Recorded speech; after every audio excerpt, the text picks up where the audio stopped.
found a Halloween costume for I suspect everyone in the call. Perfect timing. Oh. And we're alive. Hi, hello. How y'all Ouch. doing? Well, this spirit Halloween costume just burned me real good, so now I need to get some aloe. Nice. Aloha. Eh, Thank you, Wiley. that was pretty good. Yeah, how's everyone doing? Doing fine. Pretty good myself. A lot of food on my belly right now. Annoyed. Oh. EP. Yes. I feel like every single game I've been a part of has had someone who has been ill and or EP. Yes, I'm always This EP. whole That's my week. secret, Apparently Cap. it's been a week. Nah, true. See, that's the thing. When you are constantly on the verge of just falling apart, pretending to be fine, it's just a default. So you get used to it. I don't like that sentence, and I'm going to pretend you didn't say it. I had a story this week that I was doing and the TV stations were doing. They said they did it perfectly and encapsulated within 30 seconds. Ah. Mine was 3,000 words. I could probably get through 3,000 words in 30 seconds. Right? Reading, Not anyways. hard.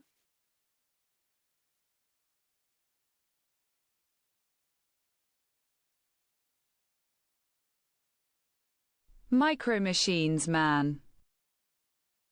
Nanomachine son.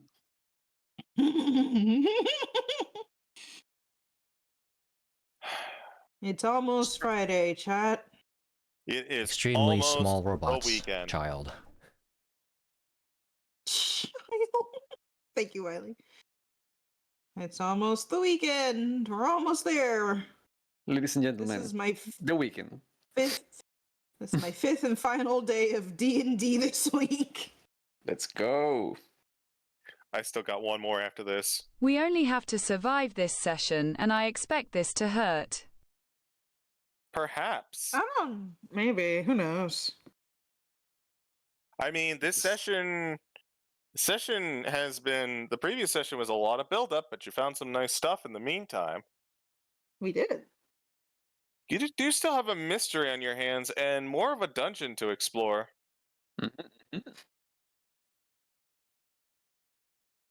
That being said, do we want to just start moseying our way on over to the table? Sounds fine by me. Yeah. Well, if it sounds Oh, so yeah. fine by you, why don't you go ahead and start with the introduction, Citric? Oh shit. Always me, isn't it? Fine. Hi there. I am Cedric. You can find me pretty much everywhere at CitricKing, everywhere being places like Blue Sky, Tumblr, Instagram, Twitter if you want to see a dead account. Currently pushing for some sketch commissions if any of you are interested. Just like bust off portraits. A couple examples are up there on my Blue Sky. But yeah, other than that, I will be going live as I join Cazador's Guide to the Cosmos over at Distortion Devil tomorrow in the afternoon. So yeah, that's my second session, and I'm having a lot of fun there. Other than that, that is pretty much me. Also to my Blue Sky, like keep an eye every Monday because I like to post D&D inspired pinup monster girls. Other than that, I don't think I have much going on, so I'm throwing it back to Bun.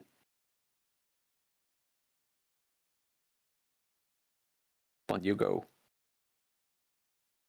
Sorry, hold on. Oh no. Well Sorry, then. I had to put Oates up because he was being stinko and was on the counters.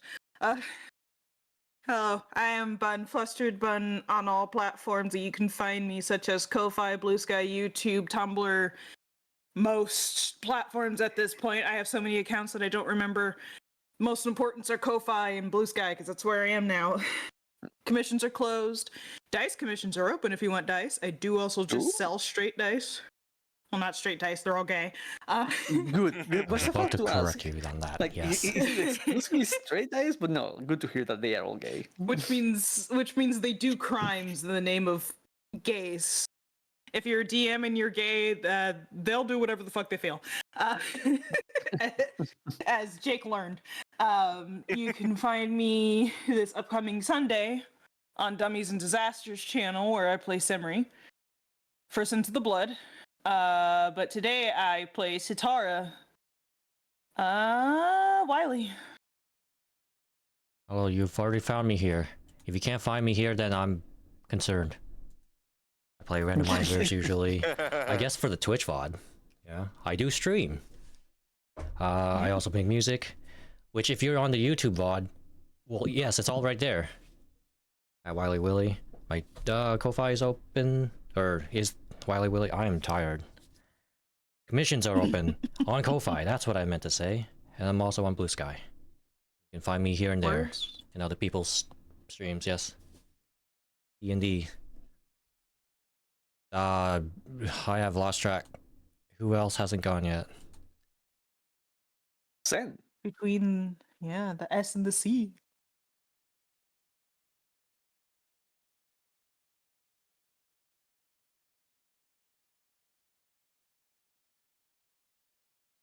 I am Sensuna 84. I can be found somewhere in Texas. It is entirely possible I can also be found lurking behind you, judging you. Menacingly. Bella is judging everyone in that household, though. Absolutely. Judge me all you want. It will change nothing. Exactly. I know what I am. I have no I'm cringe, shame. but I'm free. CG. Hello, I am the CG. You can find me nowhere because I don't much care for social media. You can find me not playing D&D tomorrow. Thank goodness. I need at least some sort of break. But you can't find me on Saturday as we pick it back up again. We're going to be doing Saved by the Spell stuff, and then we're going to be doing the day after. We're going to be doing, as previously mentioned, Sins of the Blood stuff, and then I'm going to take a bit of a break, and then we will be back next week for A Scrivener's Tale. I believe we are going to be on Zai's channel, but we are going to sort that out. Keep an eye on either Zai's channel or Bob's channel. I believe those are our two streamers. And he's going to be fun. It's going to be fun. Our continuation of Candlekeep. But you know what's also a continuation of Candlekeep? The continuation of Candlekeep. So Wait, what? You know what's not the continuation of Candlekeep? Not continuing the continuation of Candlekeep. that's true. Blow your So minds, guys. the big brain stuff. So why don't we go ahead and we'll hop right into it. If someone would be Alrighty. kind enough to give me a recap for inspiration. I'll be down to it. Yeah. Oh, if you want to, yeah, the floor is yours. Okay. Well, it started off a little weird. Bookworm asked us to meet, I believe, in the kitchens privately, one at a time. And then he slowly revealed to us, definitely did not bury the lead, that we're part of, we being Cordia, Honse, and Maximus, Master of the Mystical Arts, are a part of some destiny in this book written called the Canopic Being. Whoa, surprising everybody. Holy shit, it's the name of the book. It's the name of the title. And for some reason, between that and all of the other names in the book, there was also another name of another worker in Candlekeep who had gone missing about, if I remember, 2 days ago. and she was, for some reason, summoned to the school of the House of the All-Seeing Orb. We aren't sure why or how, but it's the school of all-seeing, kind of their whole thing. Savras is weird and doesn't tell everybody anything, so it's a time. So we have to find her. Her name is Myastin Sidar. And if you take out all of the consonants in her name just goes, ah! So we're looking for ah! And we have He Who Funny teleport time, and we're finally in the town we're supposed to be in, but my brain has forgotten the name. Because, of course, when I need to actually remember stuff, I can't remember it. But of course, we got like a sore thumb as everyone else is dressed like clerics, and we're not, except for Cordia. But nobody can see Cordia because she's too small. Me too. Yeah, you as a too. cleric. All right. Yeah, no. Maximus has the robes of many fashions, I believe. Yeah, so they can just fit in if they want to. But we do finally get inside. We kind of drop hints to one of the higher up clerics, and she lets us into what I'm going to call the basement. It's not the basement, but it is technically, I would assume, a type of underground space because it is a hidden path through a broom closet like Narnia. It's a demi-plane. And we start to explore. Thank you. A demi-plane was the word I was looking for. And we run into another worker who is essentially the Oracle's assistant and front desk worker. Poor girl is apparently swamped today. I say that with sarcasm. Bored as hell. We're the second person to show up. And we start to explore after we're allowed in, and fantastically, the first room we check not only leads to the place where we're supposed to go when we finally find the hidden pathway, but it also has a sunblade in there, which is the only finesse longsword, I believe. That is correct.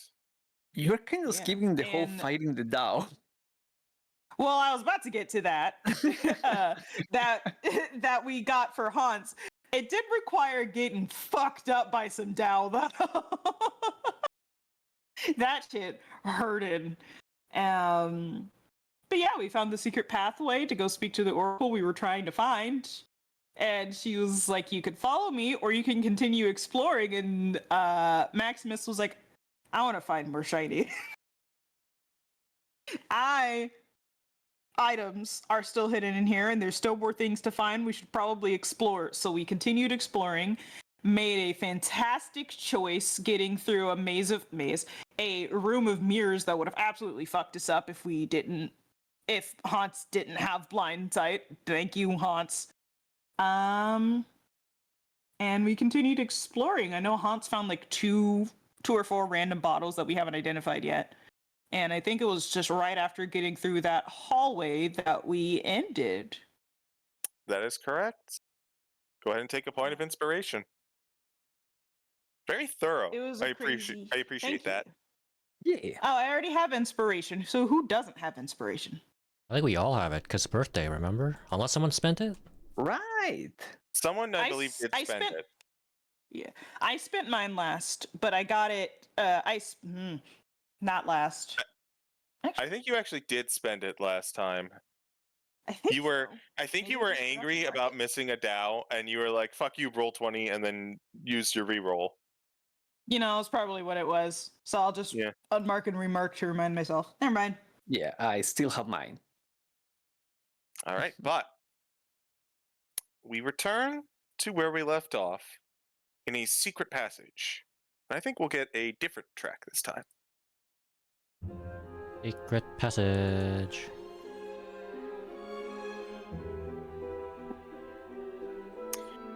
Having navigated the room of mirrors, you find yourself making your way through a fake one. The hallway that you find is similar to the holes that you have been passing through up until this point, although notably just as cramped. Not a lot of wiggle room, and thankfully for Honse, one of the few times that you can successfully J-turn yourself as a centaur. But with this secret passage uncovered, what do you do, gang?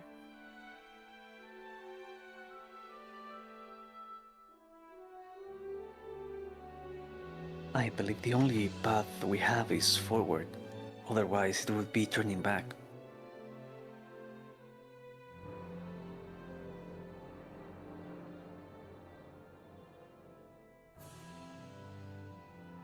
Suppose I'll lead. That's the only one. Oh wait, I guess we can open our eyes now, right? Either way. I mean, if you tell us to, you're the one that has been like looking. I can't remember if I told everyone, but I would do so. We can. Also, on the mount anyway, so. All right. Also, yeah, Cordia was in the saddle, so I am moving with you.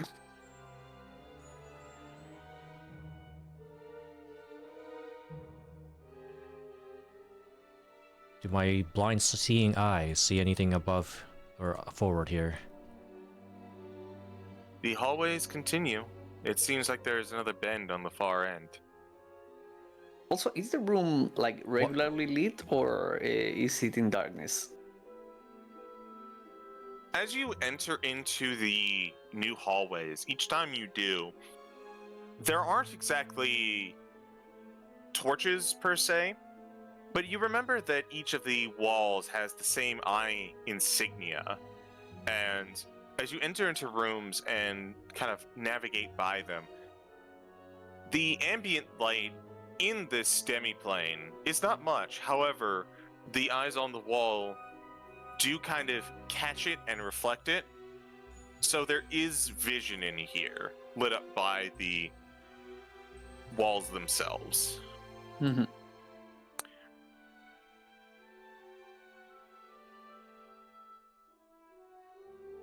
Seems to be another long hallway, not too dissimilar from the last one we found. If I were to guess, it seems that these out-of-the-way hallways stretch longer than regular ones.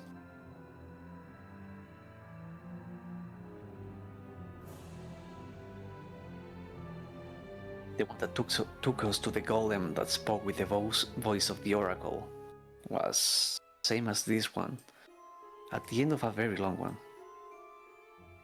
Probably this route is taking us somewhere else.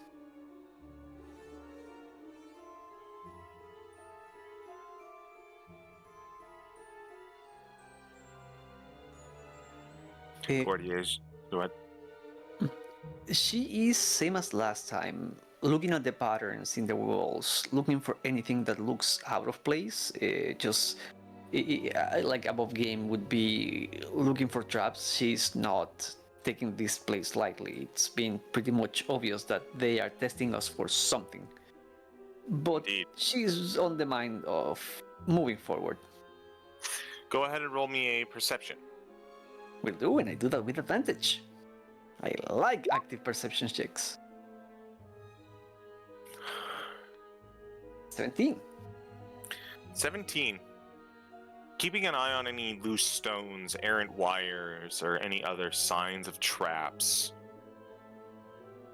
Your vigilance pays dividends in that you are very confident that there is nothing here.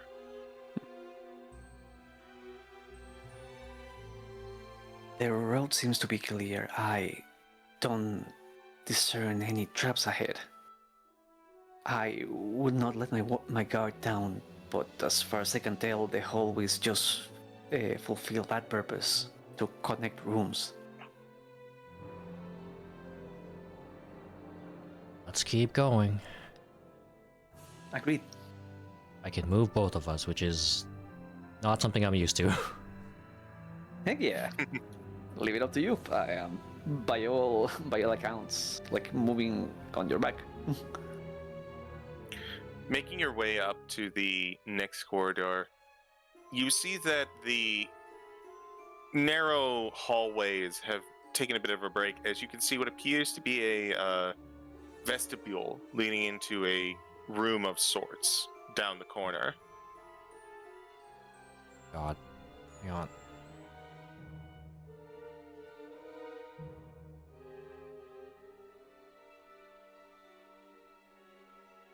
Peek around the Reaching a room corner. ahead.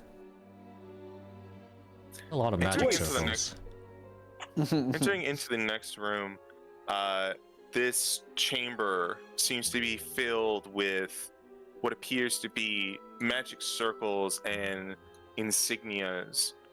There's a charged air going on here of something, but it's impossible to tell without getting closer.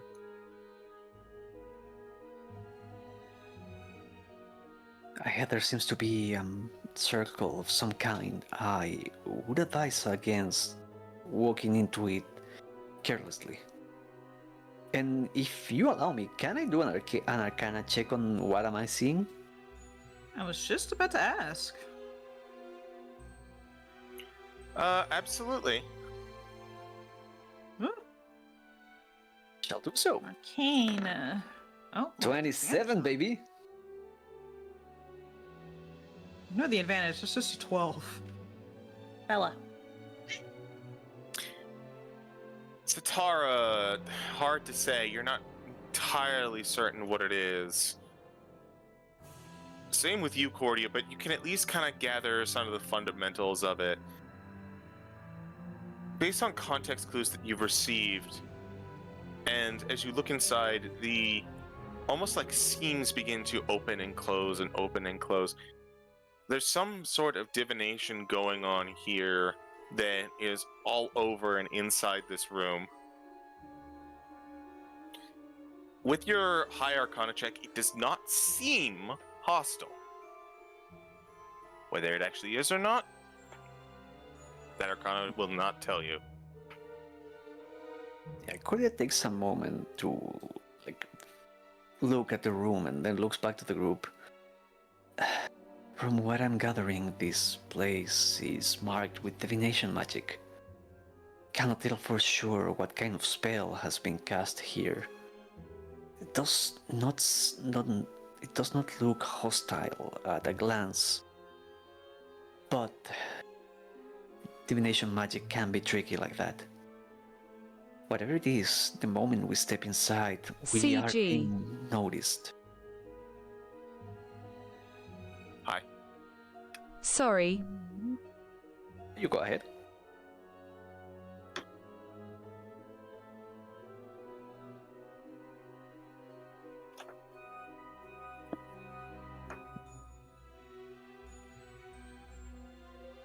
But yeah, we are being noticed if we step inside. Is there by chance a loose rock or something nearby I can pick up? A pebble? Let me roll a quick D100. No peeble. You scan, but you don't find anything in the immediate area. You may have to use something on yourself, on your person.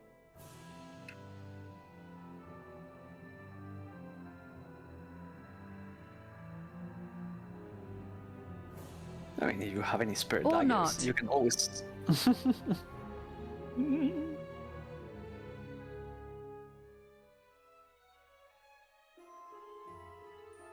And Cordia looks back at the group. The only way through here seems to be forward. If we want to risk it, as we have established that we want to explore this place in full, I am willing to take the risk. Just ask of everyone to be on guard if anything happens. No, because I'm only level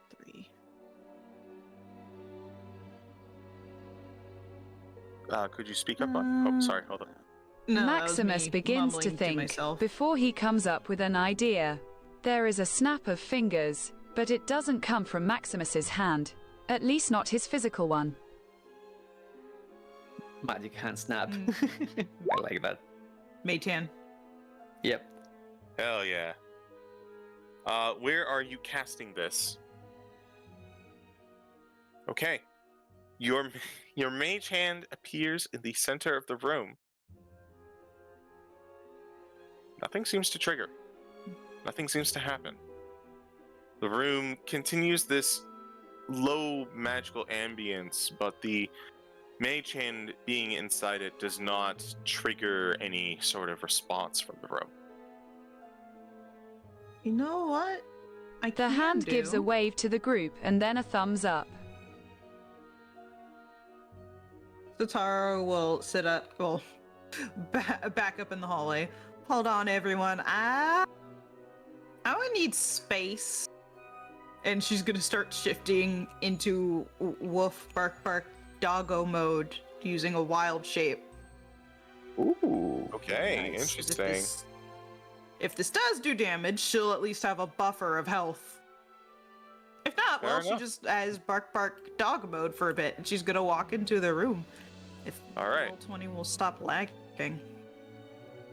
Cordia will still follow, giving Sitara the space to try this, but she is ready to help if anything goes down. So we're just gonna make you a little bigger because you are a wolf. Dire Wolf. Correct. Wolf or Dire Wolf? Probably just wolf. Sitara's only 3 levels, Druid. Then I think that's regular size, right? Yeah, Yeah. it's we're just going to go for Medium. large for right now while I look it up. But as you enter into this room, Sitara, the sound of pads and nails on stone desists as you get further inside, and everyone you see as Sitara begins to levitate off the ground as they Yo. enter inside. Cordia will take another step, but trying to hug the wall as she walks. As you Wolfgang, enter that into was this like room, my you initial thought. as you enter Like the into this room, walls. you too begin to levitate. Is this... How high is the ceiling? I didn't hear that. So the ceiling was not given. There is probably about a 20-foot high ceiling.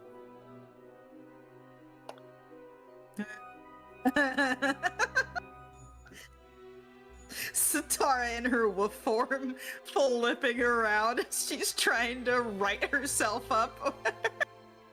Notably, this is not zero gravity. You are able to maneuver yourself perfectly fine as though you were on the ground. You can see as you are Oh yeah, being she's just levitate- not used to it. Fair enough. The three of you that enter begin to see these rifts kind of almost accelerates in response to your presence. Almost as though the room acknowledges that someone has entered into it. With my previous arcana, do I see any noticeable changes on the runes on the floor? None that you notice. Okay. Cordia will still try to move, hugging the wall, like very much keeping a hand on it, and looks at Sitara. Are you doing fine? Oh. No, she disconnected. This is worrisome. Sitara was eaten by the void. The final boss of this fight, Discord itself. Welcome back. Okay, yeah, no, it's just internet has been really shitty for a bit there. You're Yeah. perfectly fine. Discord does that. Everyone, well, no, it's not even Discord. It's just actually my internet was shitting itself. Ah, But we're good now. Hello. yeah. Well, going back to it, like Cordia is moving along the wall and like looking at Sitara and asking, well, not fully knowing like if you can answer as a wolf. Everything seems to be fine so far. How are you in the middle?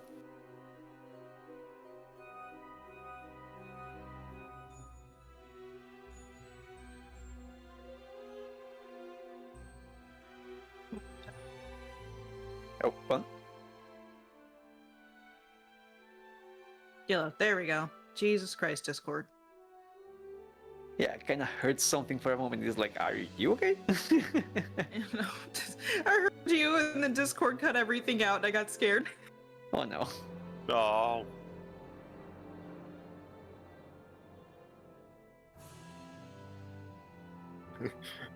Barks in affirmation.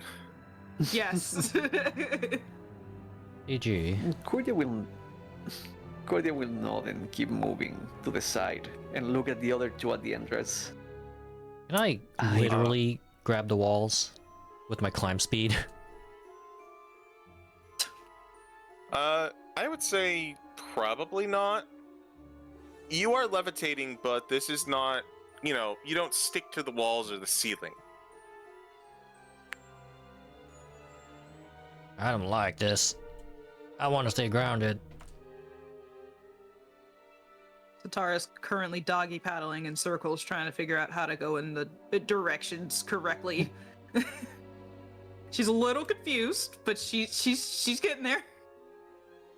I believe CG said that we can move normally. But yeah, we are levitating. Yeah. Sitara doesn't. She's figuring it out right now. The movement is normal. However, feeling like you're walking on nothing is different. Mm-hmm. Especially for the horseman.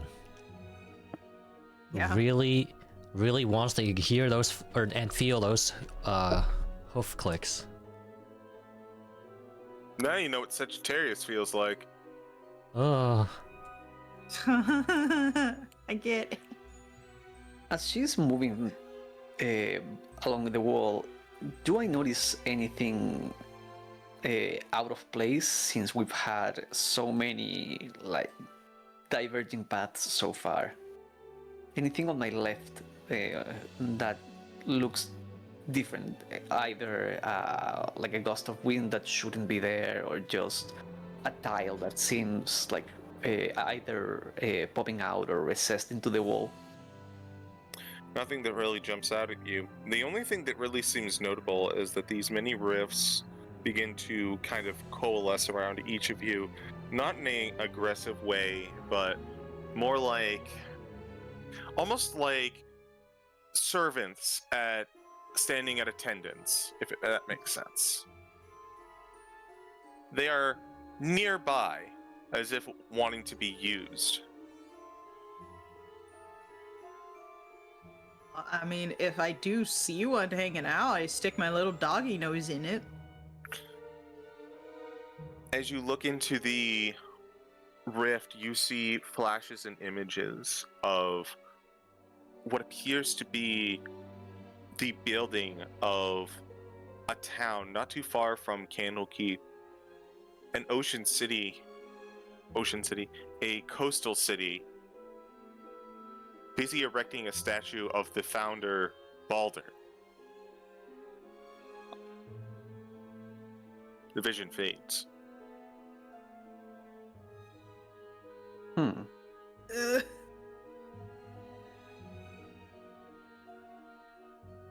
Shit. Wild shape.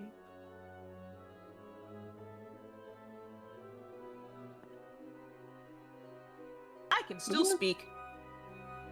Can you? Hang it. Nice. Yes, I forgot that was a change that they made in 2024. Thank God. Listen, oh yeah. again, a lot of things about 2024. The fact that druids can speak in wild shape and clerics are good at religion now automatically puts it in aces in my book.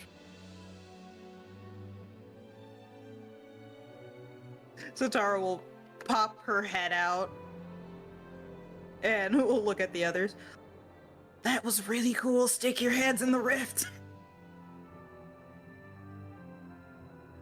Cordia looks at Sitara and nods and looks at the rifts. And Rani, the name of the dragonborn we're looking for is Mayastan. What? Sadar, Sadar. You. Knowing this is divination magic, Cordia will look at the rift. May we know the whereabouts of one Maya Stansadar?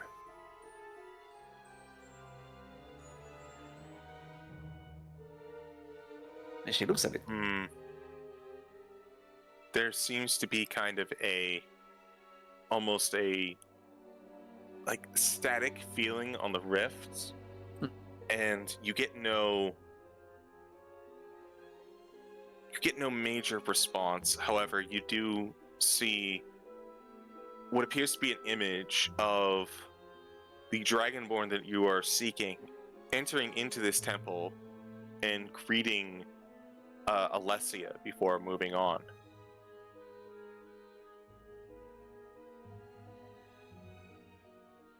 Cordia actually takes out the book, realizing that the circle is responding, and opens it up to the last page, to the names, and looks at the rift again. May I ask, why are our names written here? Why have been summoned to this place?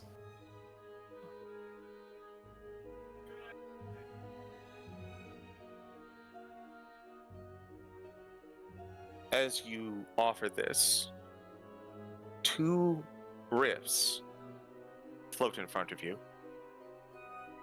One of them appears to be you all standing victorious over something, someone. Sorry. What? I'm unsure if Discord picked that up. Continue. Someone, something, someone. It's hard to pin down.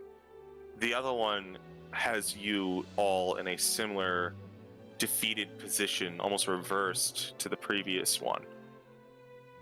They seem to be telling you that your future is not set, but there seems to be some sort of combat, trial, danger. Something you are need to do here is going to be dangerous for sure.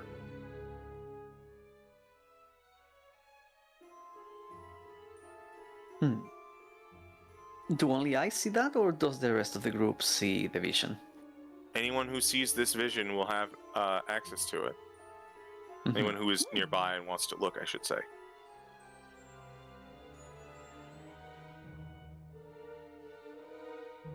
You have answered my question only in part. I do see we are here to be tested, but I am not illuminated as to why. Is that information you are in a position to disclose to us?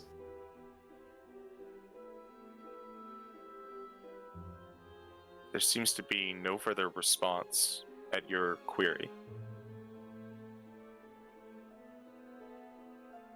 Cordia takes a moment and check again the names, because the one we talked before through the golem was Vale, right? Valen, yes. Valen, yes. Yeah. Cordia looks at the rift again. These visions, do they come from Valen as well? There is no response. I have an idea. Mm-hmm.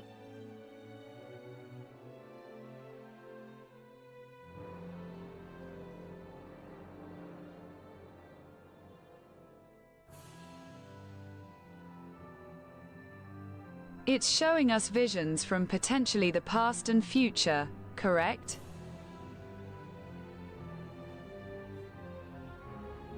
Did you? It seems to be, based on the two visions you have seen so far.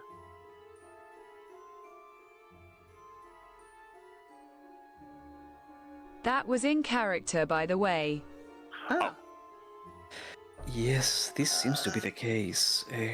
It's showing us not just what will be, but what might be. We are to face something, and whether or not we are victorious, it's yet to be discerned. At the very least, my vision was at least part of it. Sitara's eye twitches. Part of it was from the past. History isn't my best subject. Cordia looks at Sitara. The past is often a sad thing. The future is what is to be written. Divination We know might she was looking into the creation of a mummy lord. What if we asked for the moment she becomes, or became one? Cordia nods and looks at the reef. Maybe choose a different one? And but Cordia nods and looks at the rift, and with the book on her hands. Is this book already been put to use to produce a mummy lord?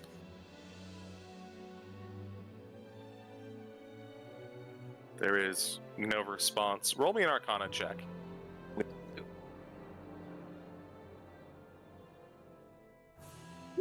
Yeah. 28? It occurs to you that your last couple of questions, you've been inquiring it as though it is a person, like asking for a response.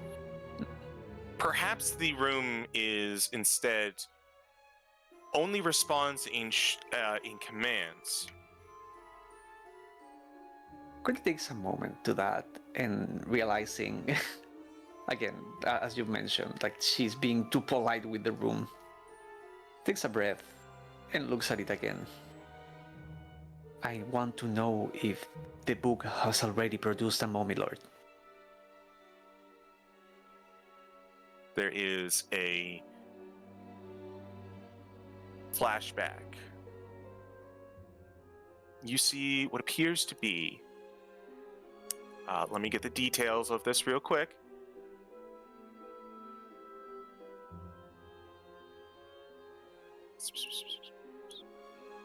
Sorry, there's a lot here, so it's a lot to go through.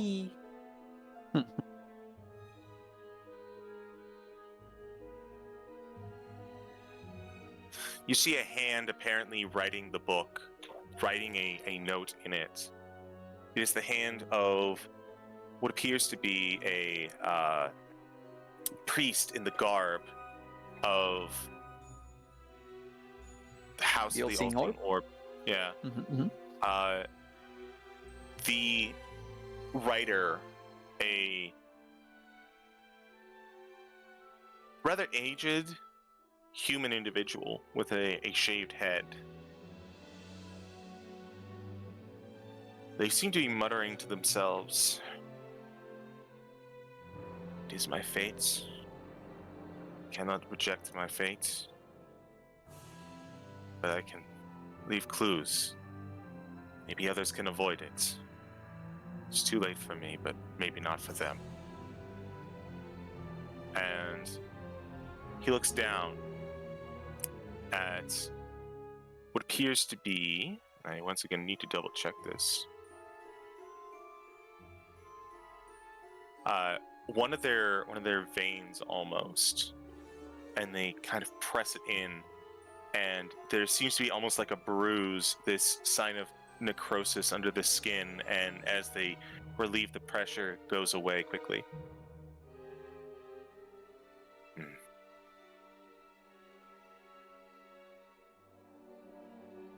The vision fades. I assume everyone saw that as well.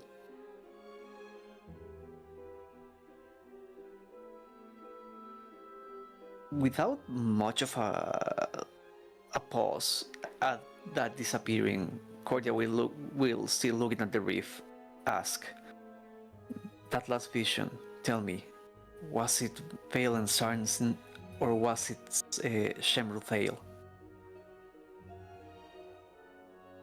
So, the rift cannot respond. However, you do know what Valen's voice sounds like, and that was not it.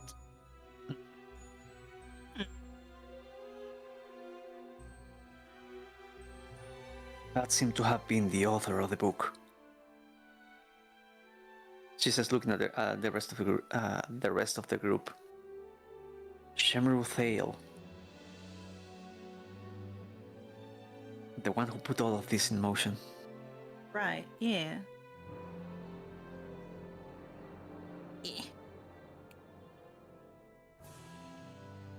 Would you allow me a medicine check to notice if what was taking hold of them was mommy rot?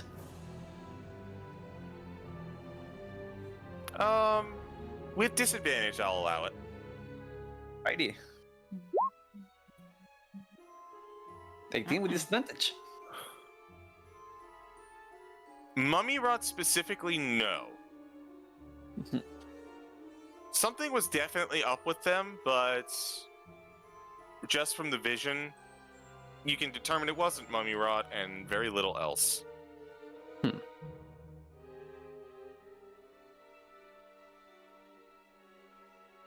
At that, Cordia takes the book and closes it and puts it back into the bag of holding. And looks back at the group. Unless any of you have any question you wish answered, I think I'm satisfied with this. No, I This think is a room. I'm good. This is a room of observance. It's showing us moments in time. What has happened and what might. Looking at the circle, I would imagine having that on command. It's what requires an entire room of magic to cast. Yeah. Yeah. It could be created by multiple people, but I mean, we also did just talk to the Oracle earlier, so someone powerful enough could have also done this. Ambiguous magic circle room.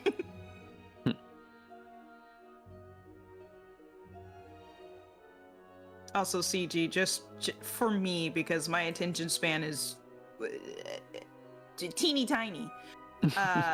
The important stuff, could you get that in writing for me? Of what we just saw? Sure. What you keep. Yeah.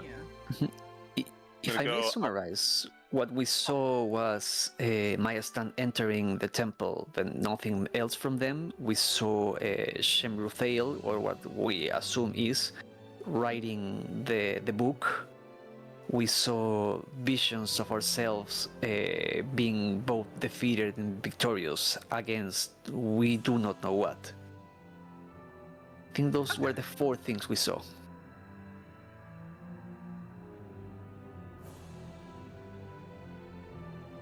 I'm blanking one. Yeah, thank you, CJ. If that is all, because I don't, Sitara don't know how the fuck this room works. She will leave the room.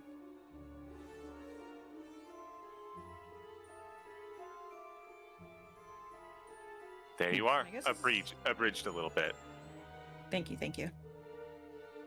And I guess this actually kind of works out really well because no sniffer good. Thank you, Train. I think we are guess- being too indirect. If there is a question you wish answered, the room is yours to ask it, quite literally. Go ahead. You see, the room, because it is a room, you have to ask a question. It's very funny. if you Oh, put it that way. I get it. God damn it.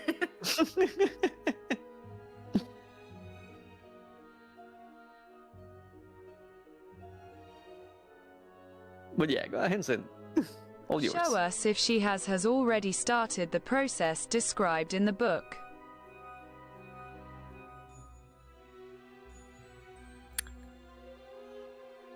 A vision appears.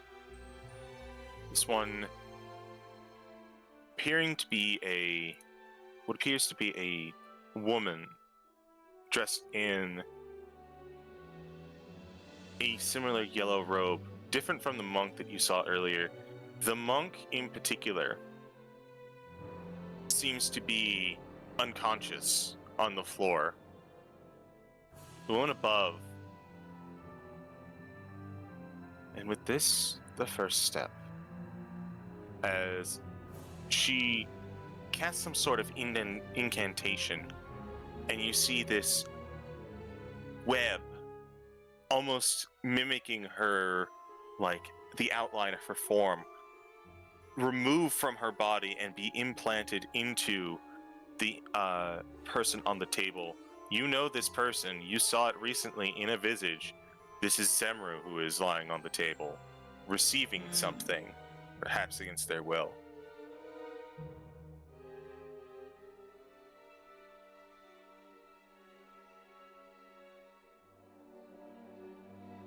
They said they are trying to fight their fate.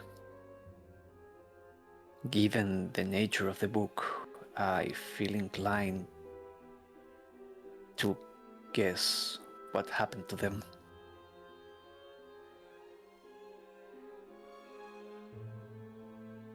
Remember, the way the book is written, it says every owner will provide a donation to this process. We are probably expected to take part of it ourselves, which I am inclined to believe we won't. Not willingly, at CG. least. Hi. Sorry. Go ahead. No, you're perfectly fine.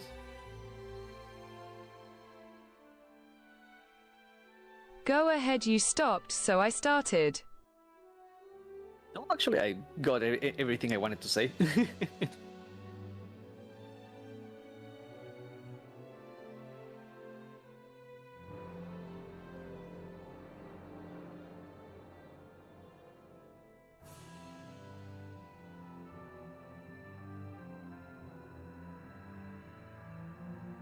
Do I have enough to deduct what the donation is? I think you could pretty easily put together what this donation might be. But if you would like a confirmation, what do you think was donated in the vision you just saw? Ticky Coop.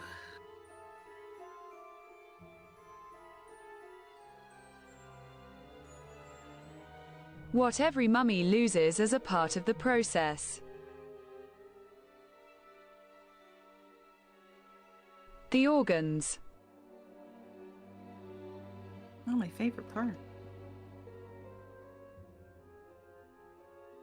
It does seem like whoever this individual was putting something into Zemru was taking it from themselves and implanting it.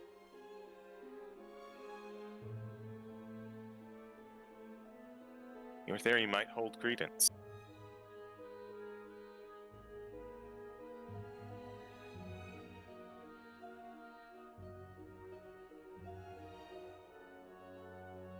Show me the others who have already made donations.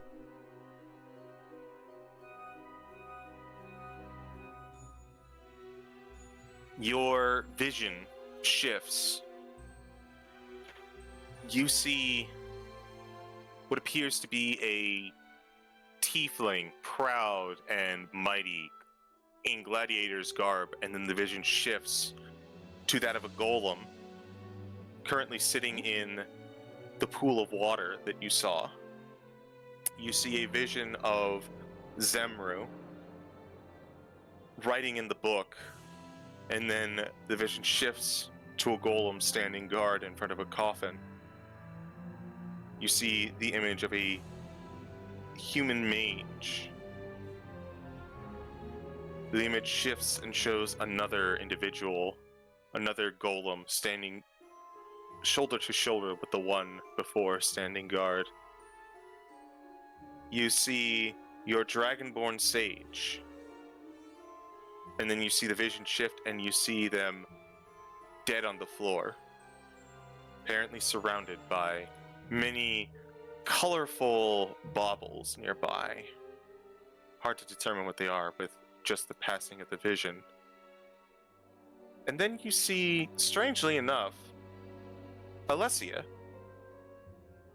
And then you see as it shifts to her, sitting in the main chamber. just kindly sorting papers. Is she the one who received us at the elevator or at the entrance of the temple? Entrance of the temple. Mm-hmm. Yeah, she was the first person she talked to when we got here. Mm-hmm. I just need a reminder because I do know the person who received us at the elevator has a room in here which we did not go into. Yeah. Alessia has a room, yeah. We were told One not of to, these but- things is not like the others.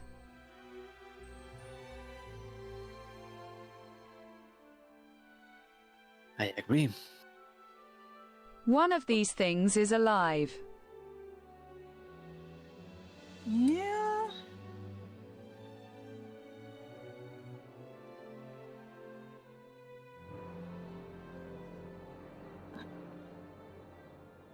My question But then why? would be...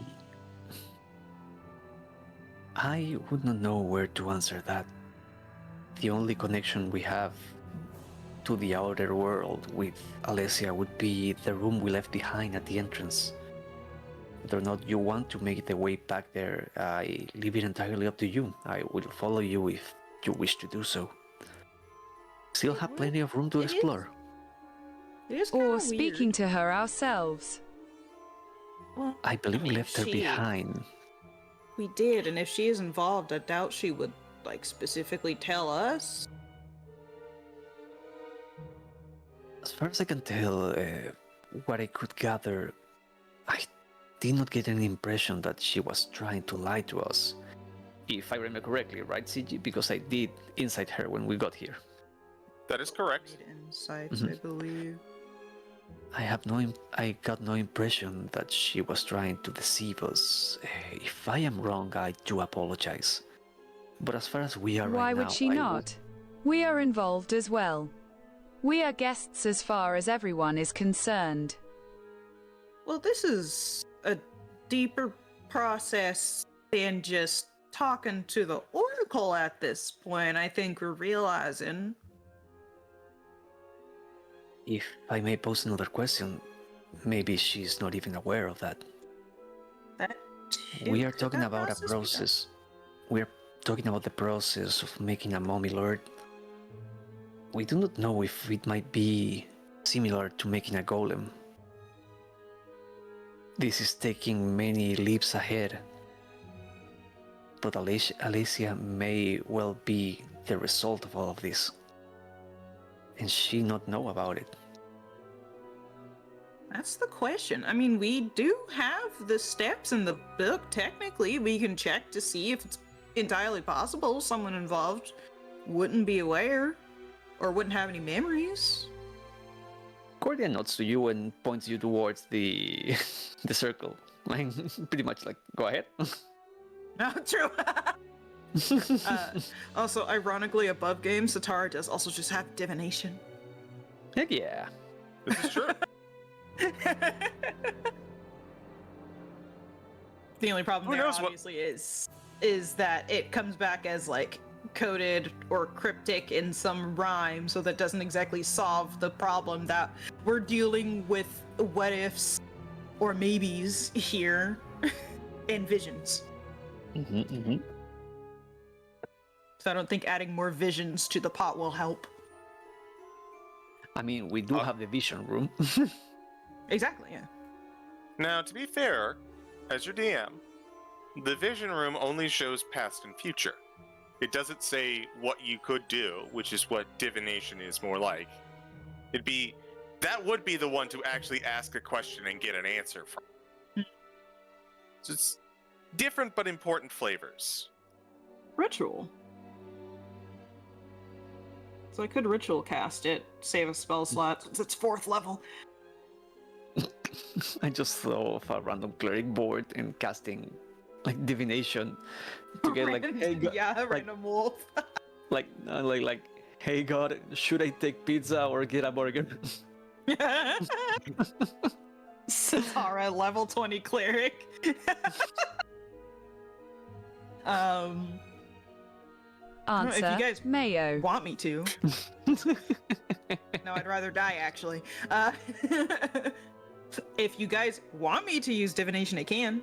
Like I said, I'd probably just wind up ritual casting it. Ritual cast will be 10 minutes, right? Yeah. Yeah, sure. But in the Yeah, you meantime, guys- while you exactly. do that, I will ask the question we were debating about, and Cordia will look again at the rift Also- and say, Before we continue, what is the mm-hmm. question we want to ask for divination? the one I'm going to ask to the wall, to the rift again, is if Alessia is at any is at all related to the creation of the Mummy Lord. More, or to be more specific, if she is the result of it, given what answer I get. What we may want to get divination for, I'm not sure. It's ritual casting, so it's basically a free spell slot. Yeah. So Let me post it in chat so we can all look at it and have the wording correctly. You have a single question concerning a specific goal, event, or activity occurring within 7 days. The GM offers a truthful reply. The reply might be a short phrase, a cryptic rhyme, or an omen. The spell doesn't take into account any possible circumstances that might change the outcome, such as the casting of additional spells or the loss or gain of a companion. If you cast the spell 2 more times before finishing your next long rest, there is a cumulative 25% chance each casting after your first that you get a random reading. So if you ask me, it feels pretty set in stone that we are going to have to face a Mummy Lord by the end of this. Like at the very least, the vision we got is like there is a fight involved at the end of a road. So I guess what we need to figure out is who else is involved, like who is directly involved in the creation, I would say, maybe? Maybe. Let me check at the wording there for a second.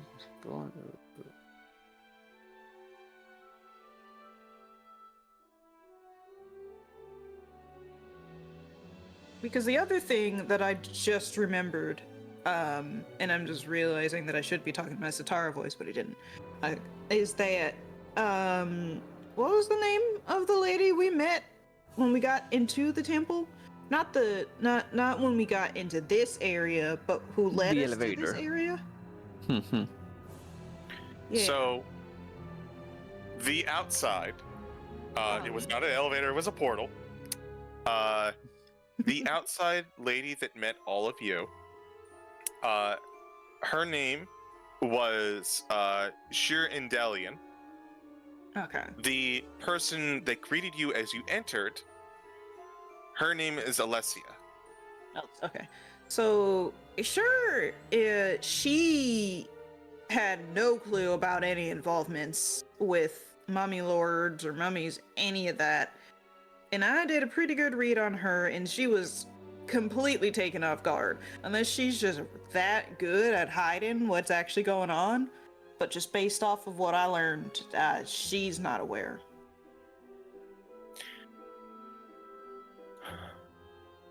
For the sake of time, friends, what would you like this divination to be? I'll need an answer, and let's give it a minute. If you ask me, we might be better jumping straight to the end goal and say what is the best way to like face or fight here. If we're going to take the 10 minutes to ask this and it's free, it's like, why not? Like, what's the best way to fight the thing we're going to fight? Yeah, I guess it is a good question. Because, like, I'd rather not leave that up to a roll anyways and not get all the good information we need. I don't know, what about Wiley, Sin? What do y'all think? What will be the easiest victory? I'm gonna, as your DM, recommend against that one. It's a little subjective. Fair enough. The intent that you're going for, that's fine, but asking for the easiest one is probably going to get you into trouble. I guess. Well, especially since the spell does specifically say it doesn't take into account any possible circumstances that may change the outcome. So. What is Alessia's connection to all this? Yeah, I guess that's the best question we have. Because I'm gonna say it above game. Sitara is all for going back and checking Alessia's room if we want to learn more information.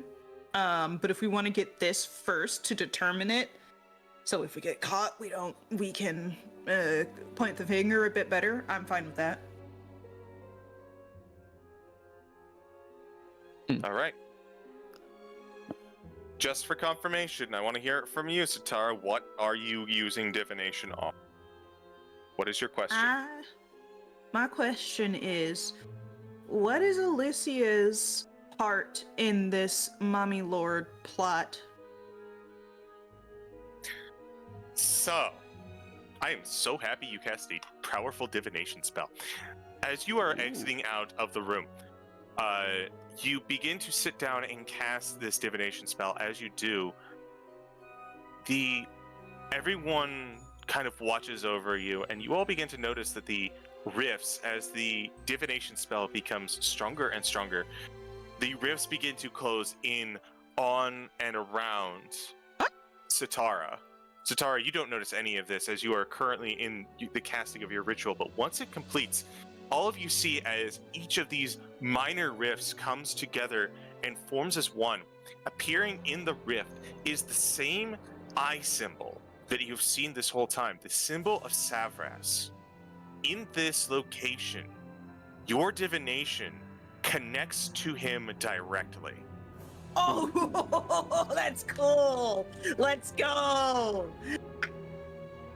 And as you look into Savras' all-seeing eye, you see not an answer, not a cryptic rhyme, a short phrase, or anything. What you get, it channels through the rifts around you, and you see a scene heavily detailed, unlike the other ones that have been more obscured.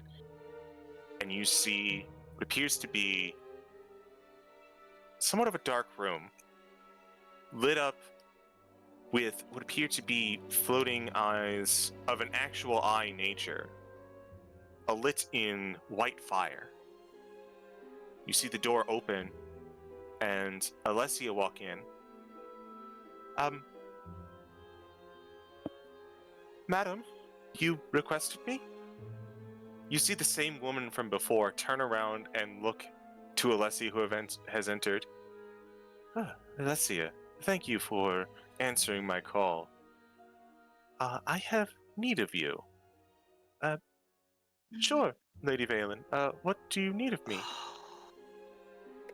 If you would be so kind, I need to do an evaluation of sorts. Would you mind taking a lie down on the floor, please? Yep. Sure, madam. What exactly are you looking for? And you see the woman identified as Valen move down and press her thumb into Alessia's forehead, and instantly Alessia is knocked out. Oh. As the image almost seems to shimmer, and through Savras' all-seeing eye, it focuses intensely on the woman Valen. A somewhat older, but no less beautiful human woman. But under the guise of Savras' gaze, you see the illusion melt away and their rotting form underneath. Valen reaches into her chest, where her heart would be, and in a magic gesture removes it. Another vessel. You shall serve as distraction. Something to keep up the image to the other members of the House of the All-Seeing Orb, while my destiny approaches me. And you see as she takes out her own heart, and she reaches into Alessia's chest and removes Alessia's heart. Oh God. She moves Alessia's heart over into what appears to be a jar of some sort, seals it up, and then takes her own heart and implants it into Alessia's form. The image restores, and Valen returns to that visage you saw before, presses her thumb into Alessia's forehead once more, and after about 30 seconds, she comes to and says, may I ask what happened? It was a simple check. Demiplanes of this nature occasionally cause sickness in those who are not of a strong enough constitution to endure it. I simply wish to make sure that you are still capable of carrying out your duties. Oh, did I pass? With flying colors, dear. Now, please, go ahead and return to the front. Thank you, madam. And she gives a quick bow, and she leaves. The vision fades. I big brained so hard at the tail end of my medication, y'all. I was literally fighting with myself. Like, I think divination will help. And then I said to myself, we're literally in a divination circle right now. Cast the fucking spell. Yeah. In a divination temple. Yeah, in a divination temple, in a divination circle. Cast the spell. Quick question though, do we all see that or only Sitara? Yeah. Because this is not an open question, that is a divination cast. You would all have seen this due to the nature of the rifts, and probably because I'm gonna go on a limb here and say I think Savras has something he wants to tell y'all. Yeah, I think he's trying to talk to us. Sitara will pop up straight, standing up. Yeah, let's go check her room. Cordia nods. We might need to give her her heart back. Before we do,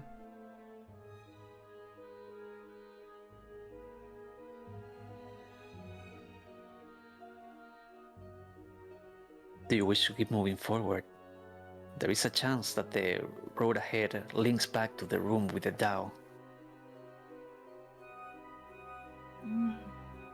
But we would avoid the mirrors.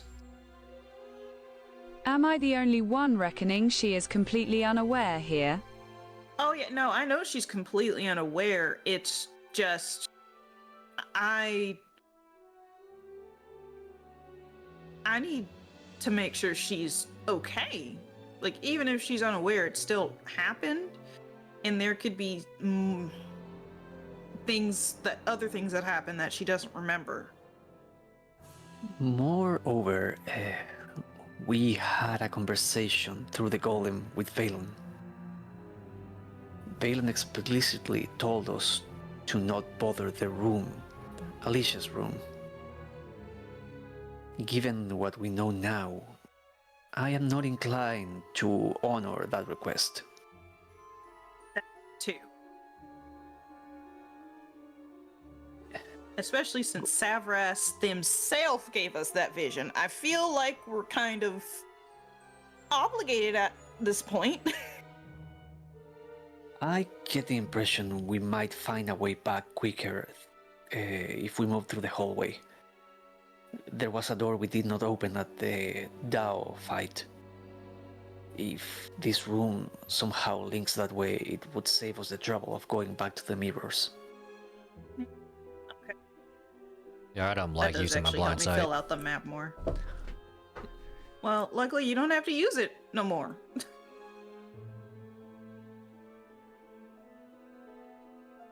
Oh, that goes up. Let's giddy up. All right. Continuing on down the hallways then. Since you're taking the lead, Cordia will immediately jump to the saddle. Like, she will trot by your side and... Yeah! Onward! My host over! Yeah, It's a smooth... It's a smooth movement, like, because she weighs almost nothing but her gear. Like, She will Yeah. jump in. Yeah, she will just gently land on your saddle, look at you. I hope you don't mind. That's what the saddle's for. He's so vindicated. Someone can finally use the saddle. Oh. Oh, this is going up. As Oh, you this make your then. way over, you do see a door in front of you. Elder pearls. You wish to continue through? I mean, Cordia yeah. looks at it. Ah, This went north. Should we in? I was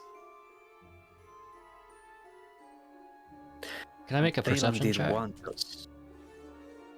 While you do that, Cordia will say, Valen did want us to follow the northern path. I was hoping there would be a way to connect this room with the center one. I am not so sure we want to move forward that fast. we can still investigate, see what this room is. At the very least, go so we ahead know and what roll. we're coming back to. Go ahead and roll that perception check.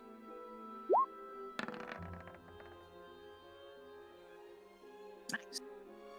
Reliable You see talent. that there are no traps along this door.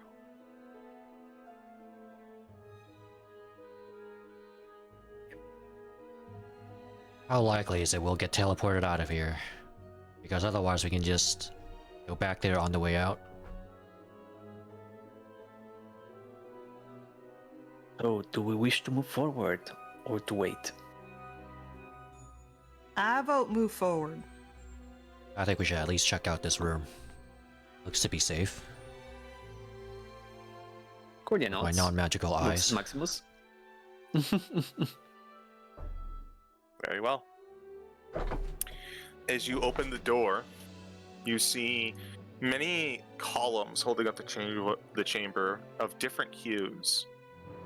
The large pillars holding this place up.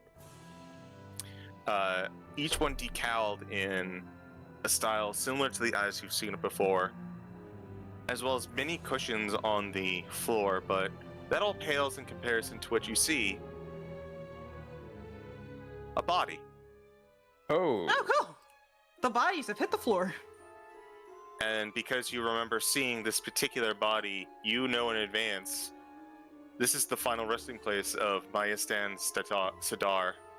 No. Fuck. Cordia, without skipping a beat, will move forward to meet it. I don't know if anything happens while she does that. Nope. With a medicine check, can I know how long ago did this happen? Roll me a medicine, please. 18.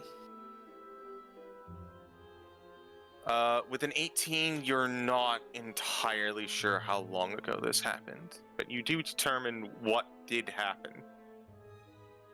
Or at least what they succumbed to. The body that you see in front has suffered several abdominal wounds around the exact same area.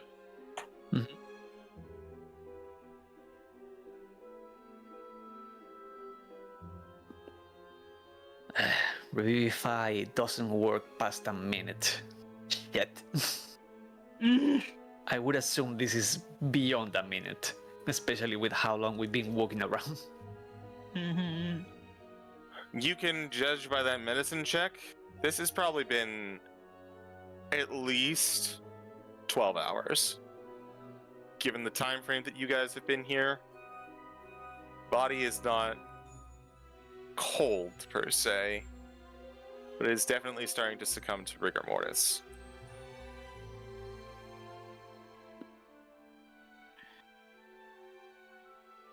We were too You late. all will. Mhm. You all will see Sitara just kind of lean down to her body and just say a bit. Ignore that. That's not even what I clicked. Roll 20. And we'll say a very, very quiet prayer before looking at the rest of the group is like, I mean, Cordia, you're a cleric too, so I'm assuming you have the spell too, but anybody here not okay with the speak with dead spell? I will not oppose it. I doubt the Maya Stan would want her last words to go unheard. Why would you suspect I would? I'm just asking to be polite, okay?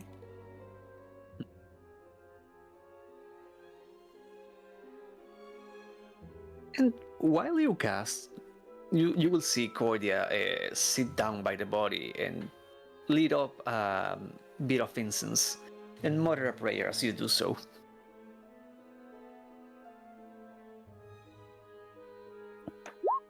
Not really any effect, just Yeah, just the Speak general. with dead. Okay. Sadly, not a Question. divination spell, so doesn't Yeah. quite get the Savras buff, but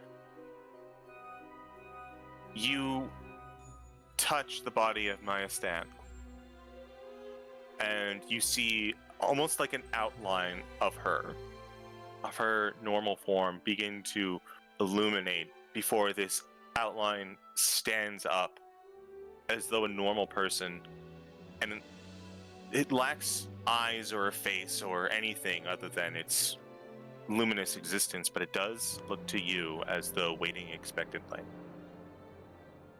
Currently, Sitara has her body just kind of placed gently with Maya Stan's head facing upward in her lap as Sitara is sitting cross-legged. Just giving her a bit of gentleness even in death. Mm-hmm. I'm leaving the questions up to y'all. Cordia finishes her prayer, looks at you and nods. Looks at everyone.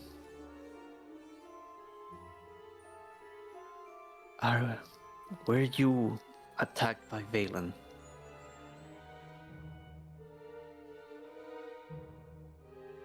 Let me just quickly read Speak with Dead. Mhm.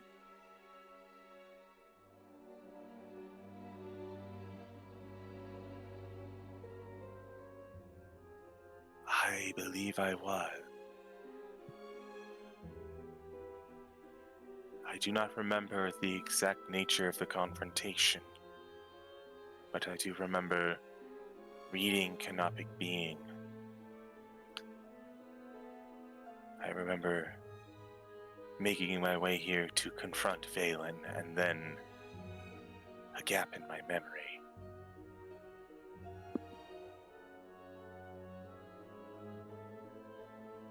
Cordia nods. Your first question has been asked. Mm-hmm.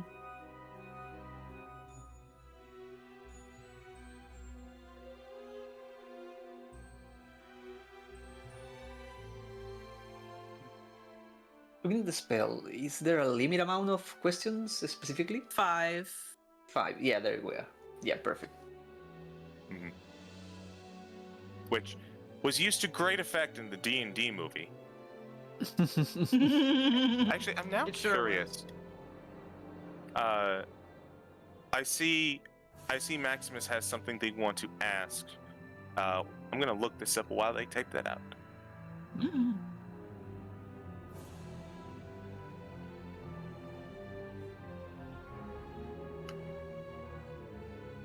Does that mean you suspect she killed you? I believe that she used me as part of her ritual. It is what led to my death. But she herself did not directly kill me. I killed me. Hmm.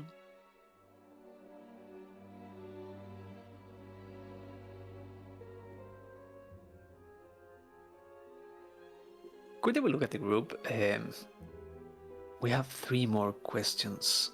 If you wouldn't mind, can I ask the last one? That question doesn't count. The second one? Thank you, Wiley. No, because you asked a question. Oh yeah, no, but to the group. To the group, not to the... I know. That's why Wiley said that one doesn't count. I think we should ask what was taken.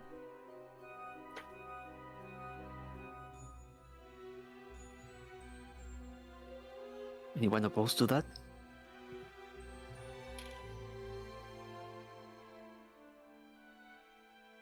As your very, very good guide, I have no objections.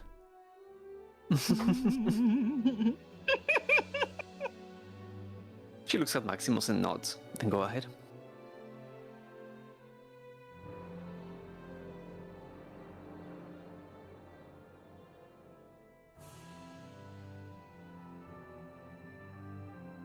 What did she take from you as a part of the ritual?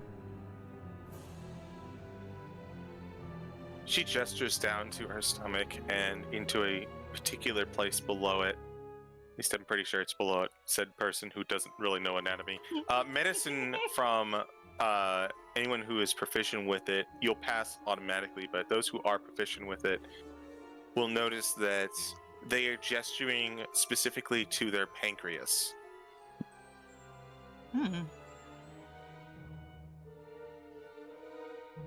On the note of... Go ahead, sorry.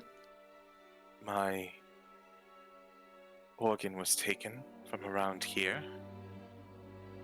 I could feel the rot within. Knowledge of what it was. I could feel what it was.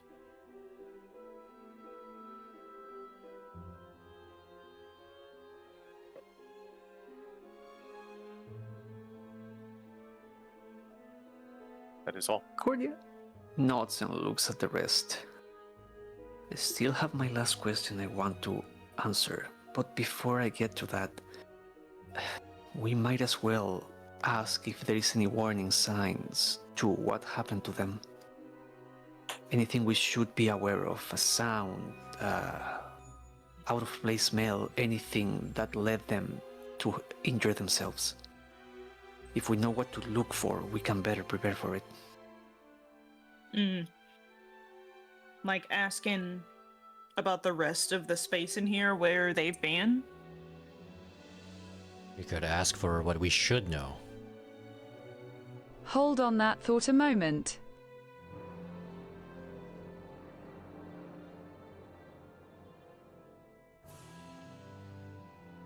What we should know might be... Let's play this out for a second. What do you have in mind?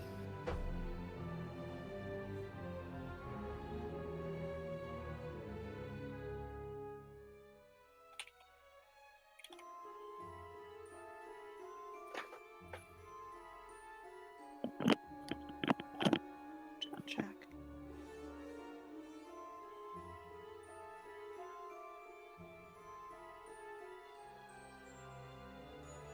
Do you notice what is different about her from the others in the vision? What do you mean? She's dead.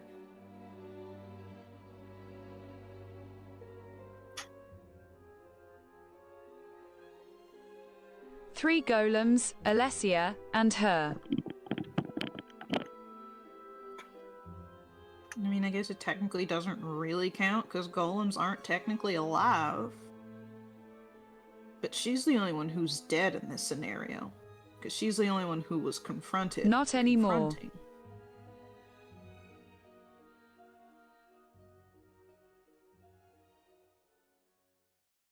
Then what is your conjecture here? Sitara, thanks.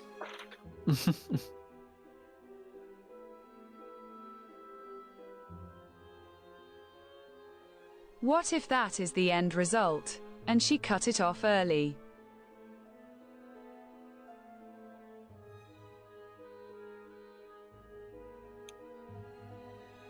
Need you to be more specific.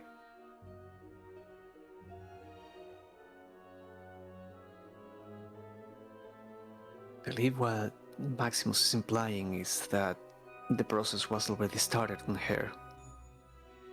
The But I golems are what is left of the other victims.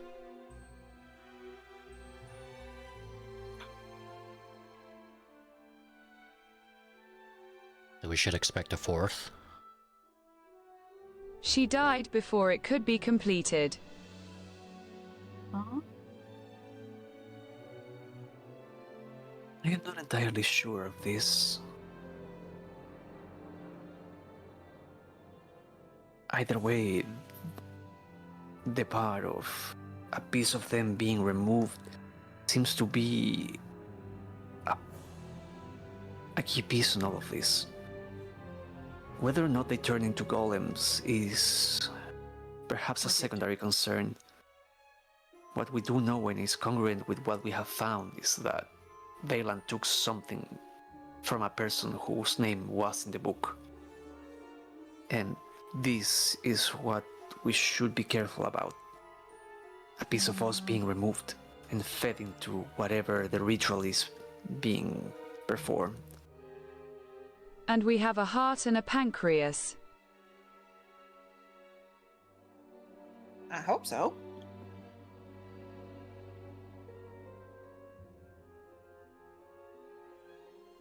Watts feels to see if he has a second heart.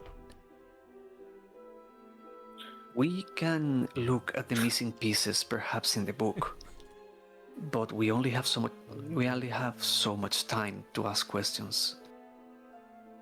What will our fourth question be?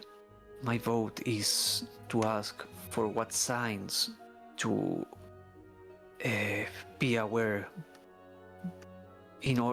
before any kind of domination takes hold. Maybe we could ask what the replacement of the heart meant.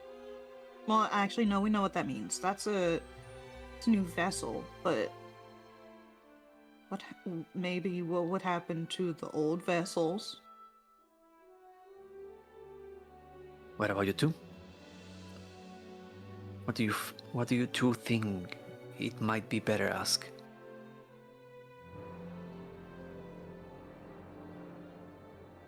What do you mean, the old vessels?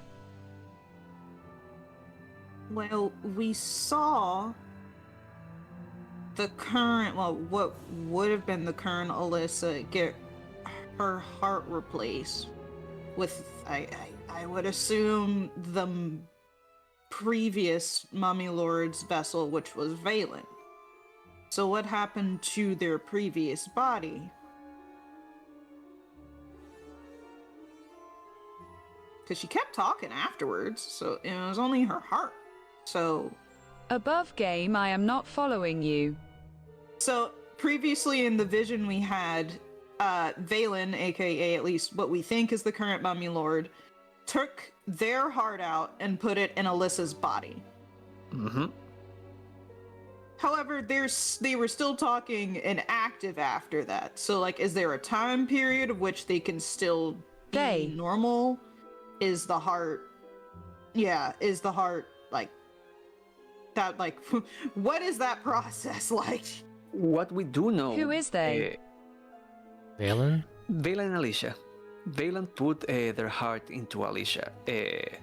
And the thing there is that we do know I by get the vision... Mm-hmm. What we do know by the vision is that Valen, at least what they say out loud, was that the heart into Alicia was perhaps a distraction, something to gain time. I do not know to what end, but that was what was said on the vision. Said in the vision, yeah. Or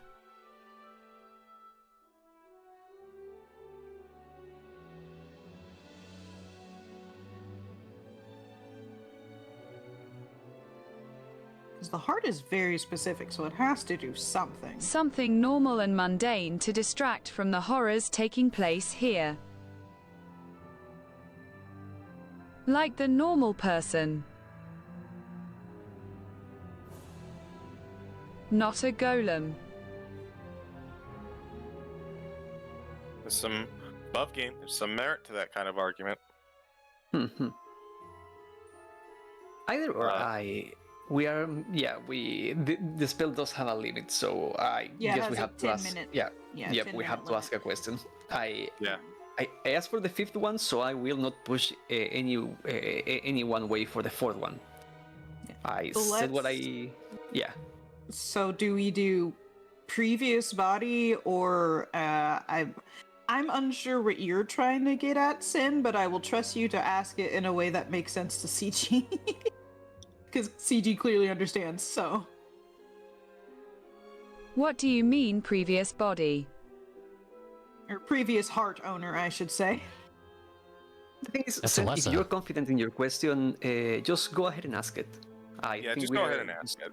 Yeah, we are getting lost into like semantics at this point. Yeah.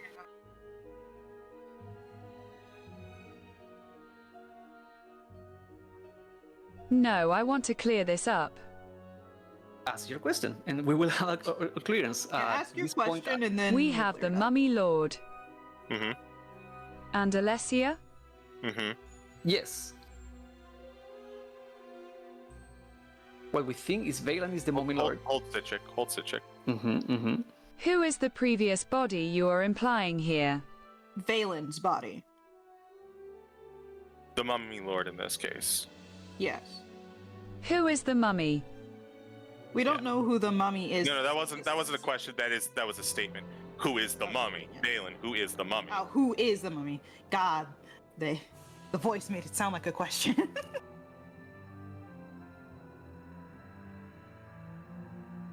So there is no previous body.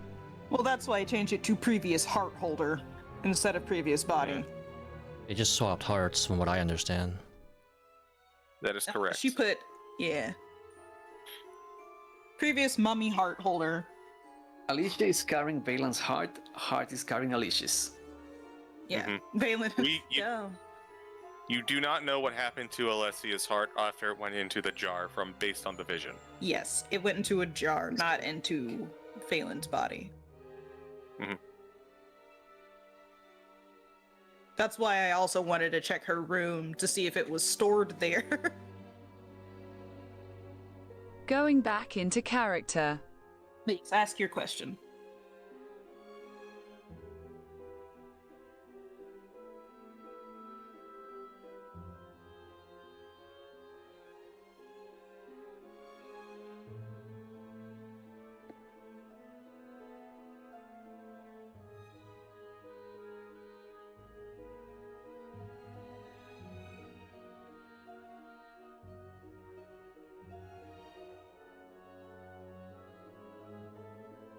I don't have a specific question because I, the master of the mystical arts, feel I have unwrapped. He pauses for a laugh asterisk the situation.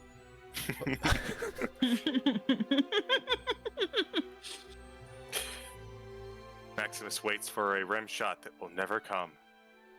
No.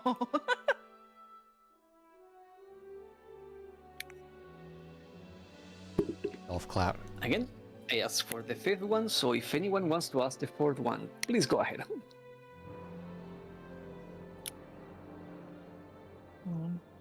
Sin still typing. Yeah.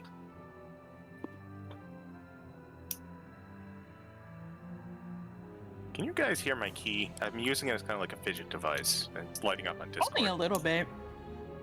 No. I wouldn't have noticed if you didn't say anything. Yeah.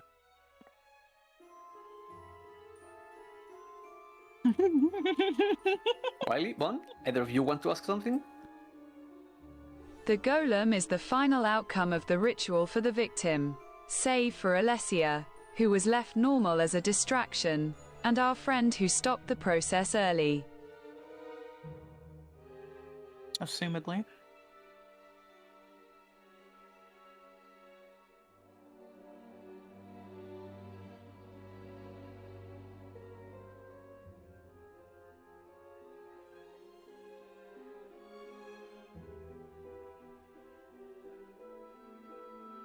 So, the fourth question.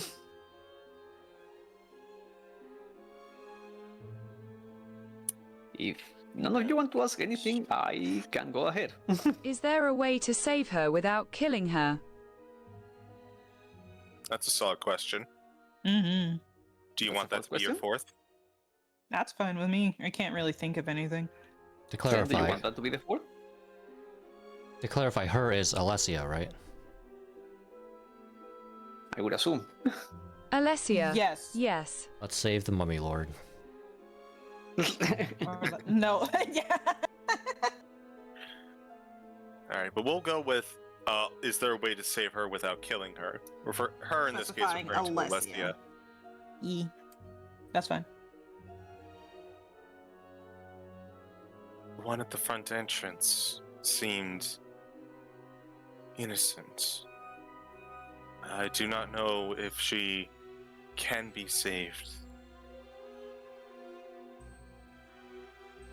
Maybe it's regrettable if she must perish, but I was unable to find a way to save her. Perhaps it may involve the retrieval of her original heart somehow.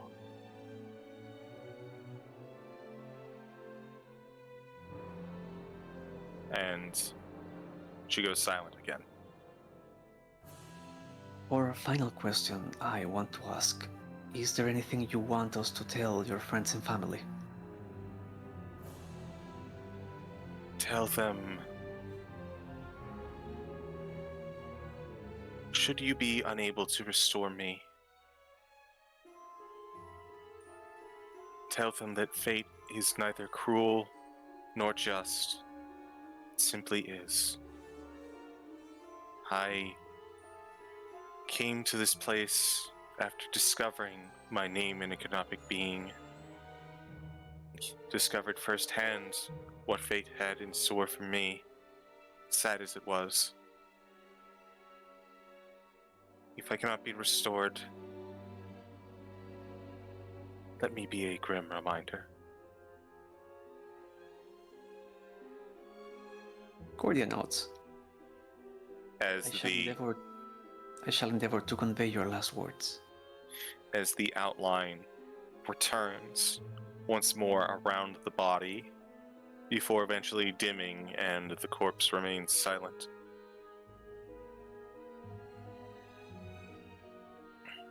Alright, friends. What is the next move? Sitara, while the group is talking, is going to take a moment to mildly clean up her body and set her aside in like one of the corners.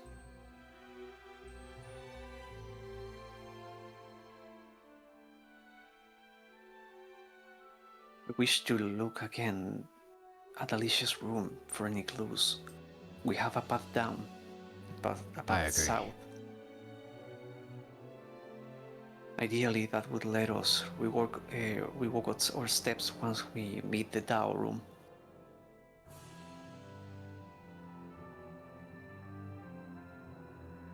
Let's move that way. I do not like the idea of taking too much time in here. We already know that we are in the space dominated by something that does wish to do us harm. With this confirmation, we have to be on more alert than before. This is not just a divine test. We are going against something. Something that wishes to harm us. Yes, I am casting that, CG. Okay, thank you. I wanted confirmation. Alright. Scene visibility goes up. Jumping on the saddle? Yeah, let's go south. Alright. I think that this is probably a good time for a quick break. There's a fair bit more for you guys to go through, so let's keep this quick. And we will be back in just a few minutes, I think. Awesome. Also, give me a second. They're back to run a small PC problem, so I'm gonna reboot and be right back. Okay. Okay. Okay. Make your legs, stretch your waters, eat your arms! I didn't like that game. I don't care that they got a representative in Smash. I did not like that game.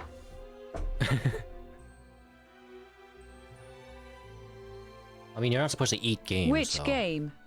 Arms? Arms. boxing game or whatever, or fighting, punching game.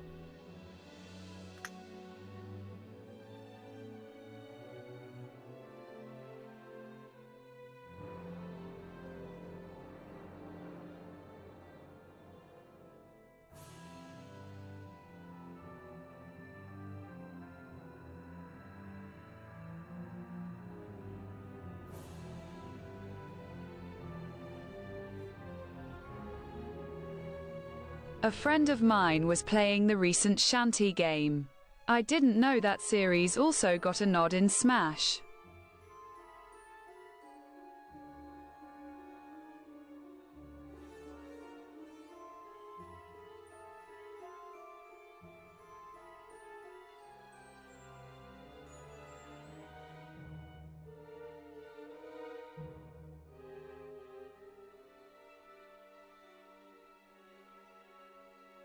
I feel like if it doesn't get a character, it at least there's at least going to be a me skin or something.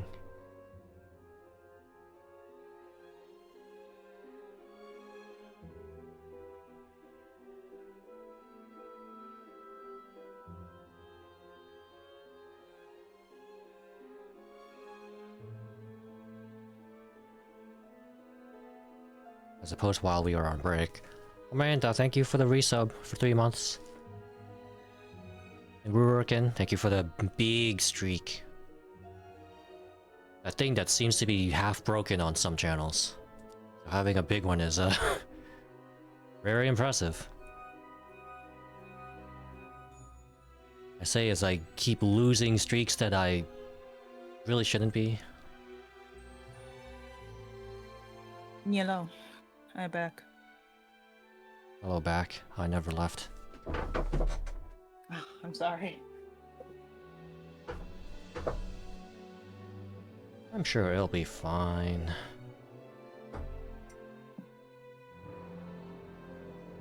My cats have been so needy today.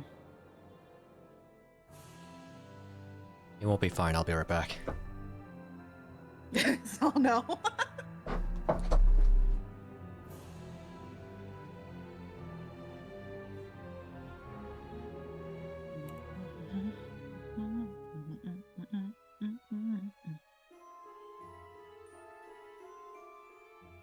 Oh, without Cordia here, everyone but me makes the primary colors. In roll 20.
Hello?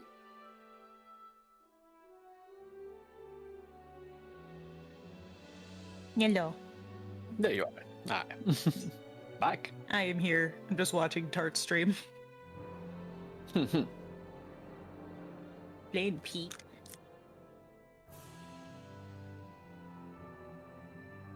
I'm back. better than Die. See, you went one way, I went the other. Back again. See, that's the third direction.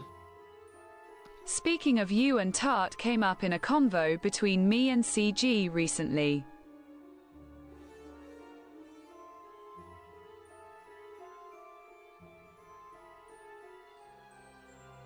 Did you two play Blueprints, Bun? I did. I love blueprints. No fingerprints. Hey. Only blues. It's my game of the year. No, don't finger blue. Oh yeah. Don't finger blue. Please don't. Leave the dog alone. Why not? That is not how we get the Leave clues. Damn. But yeah, no, don't get me wrong, I like Silk Song. It does not beat Blueprints. I am back. Are I we mean, talking about? Games. Oh, blueprints. I see. Mhm. I still have yet to determine my game of the year. I know Me too. a friend of mine would, given the opportunity, come in here and slap every single one of us until we said and all universally agreed on Expedition 33. But having played that game, yet. having played that game, it has earned some of the hype. Not all of it, but some. It's very well put together. Yeah. On the other half, French though. It Français. loses basically most points because it's French. No, I'm just kidding. Sacre bleu.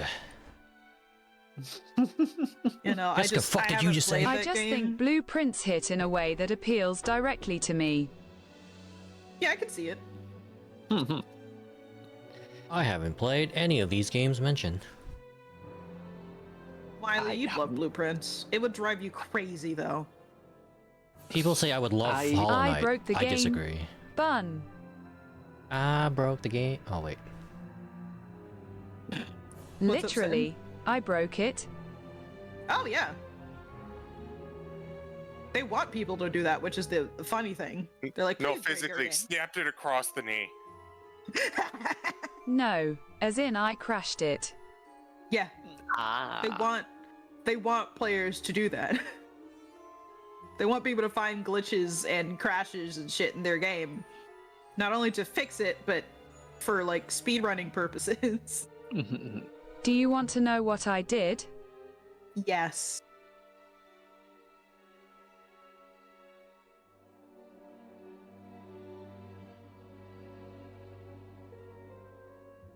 Do you know the blessing that lets you put rooms outside? Oh god, yes. I can imagine what you did, but continue. Once, I put the foundation there. Yep. once we get through this, then we will hop back into the game. Yep. Mhm. Yeah, that would Done. do it. The foundation's not supposed to be outside. Canopic, get back into it. I can words. Let's get going. That's all you were just trying to say, Wiley, is Canopic Bing. That's all. All right, friends.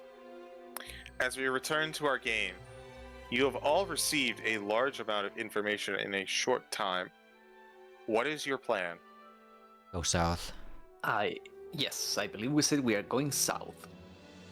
All right. Slowly finding our way back to Alessia's room and picking up any information we can find on the way. Very well. And items. If you will permit me then, would you all be kind enough to stack up together? Ooh. Yeah. Will do. Stacka. Everyone get on the horse. The horse is encumbered. I thought the horse was Carrying amazing. too much to run. What? Put you back here. Brevity's sake, hooray! Yeah. Look at my Under- horse. My horse is a It's person. amazing. Oh, God. Look Guessing at it's this this one. graph!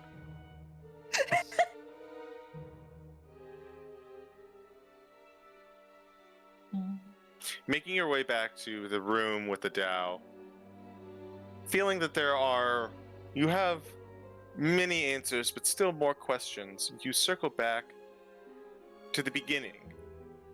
You remember the attendant, Alessia, and the door that was her room. Now the question is, Do you wish to enter into Alessia's room, or do you wish to talk to Alessia? Is she anywhere around here? I don't think she left. I think she's just been out front. As far as we remember, she didn't follow us here, so. Could be. You'd have to go and check. Yeah, I mean, hold on. Let me actually check something real quick. I am I'm inclined to go talk pretty- to her. I'm Sitara, is pretty good at stealth, so I can go with Honse if Maximus and Cordia want to go talk to her. I am shit at stealth, and I would not want to like sneak around either. Valid.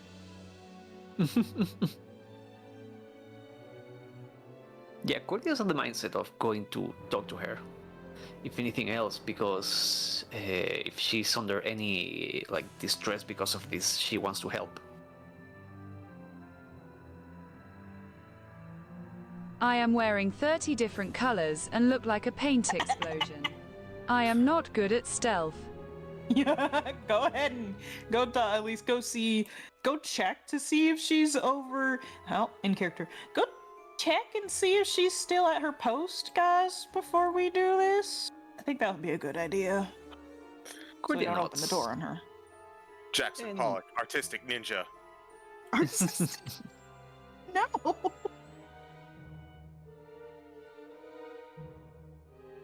All right. As Cordia, you and Maximus, you enter back into the room and you see Alessia sitting at a desk. She looks, oh, leaving so soon? Did the great Valen, did she have any insights for you? Not directly, but we have sadly come across some of their doing. The person we came here to find, Maya Stan, she is no longer living. She blinks a few times. I'm sorry. Did she... How did she die? Where did she die? I haven't seen her leave. It was stabbed, her pancreas removed. Oh. That seems oddly specific. Cordia gets close to Alicia and she looks up to her. What is the last thing you can remember?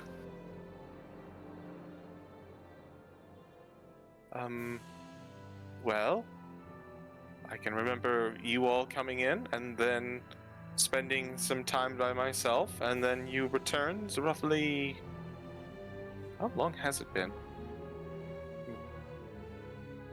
Before that, I forgot her name again. 1 second. Sure.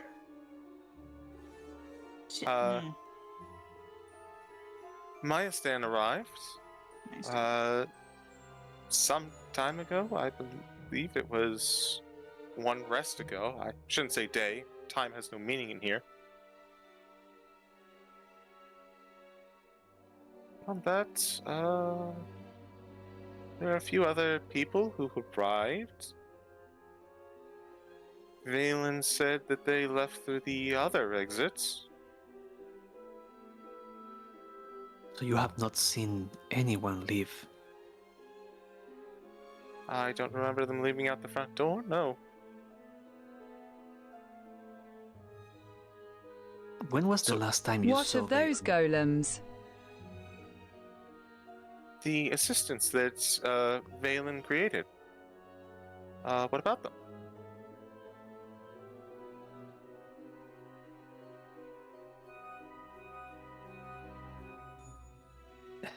A different When did they question. start showing up?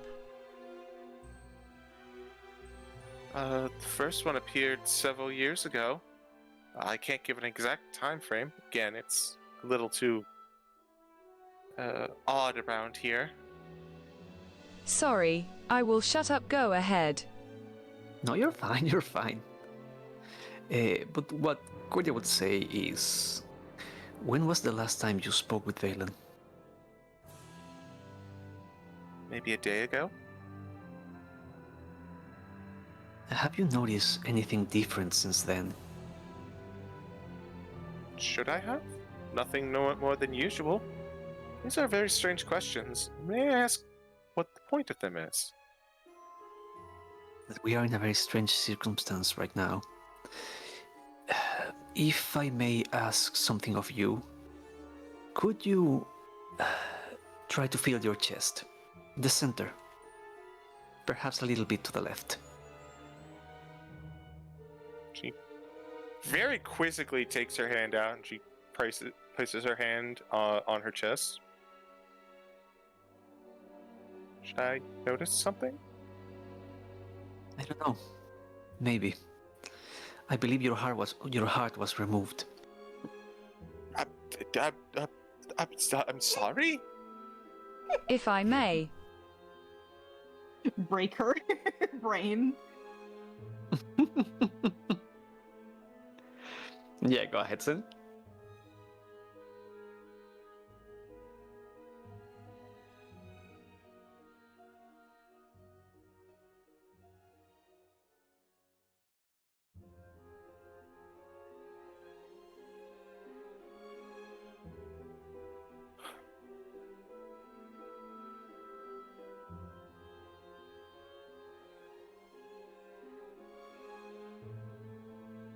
Well, yeah, well, since typing... do you recall a moment with your mistress when she asked to test something with you? She passed it off as the strange effects of this place. She thinks for a moment. I do. This was some time ago. I think. And I'm gonna roll for her for history. Disadvantage.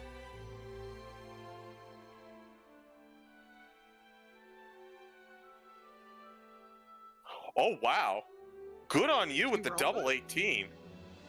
Nice. It was about 3 years ago. Oh, whoa. Okay.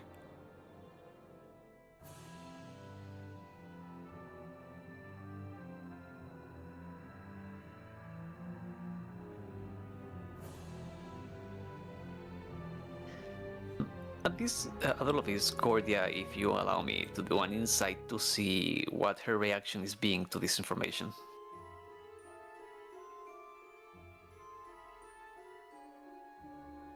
Sure, I'll allow insights from the both of you at this point. Kind of get a vibe check. And don't you think it odd that you remember nothing of it? I mean, a little, but it wasn't very noteworthy.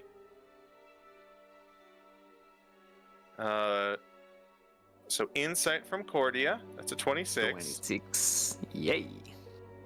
Extreme confusion. Perplexed. A little concerned, like, where's this coming from? But continue, Maximus. Maximus, you get much of the same. You don't get the sense of concern, but the confusion and innocence is definitely coming through. She knew nothing of what's going on, and she doesn't know anything of what's going on.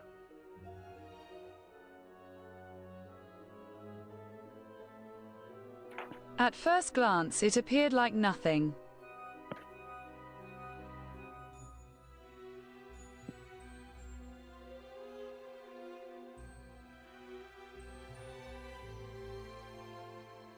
But I think my friend asked the wrong question.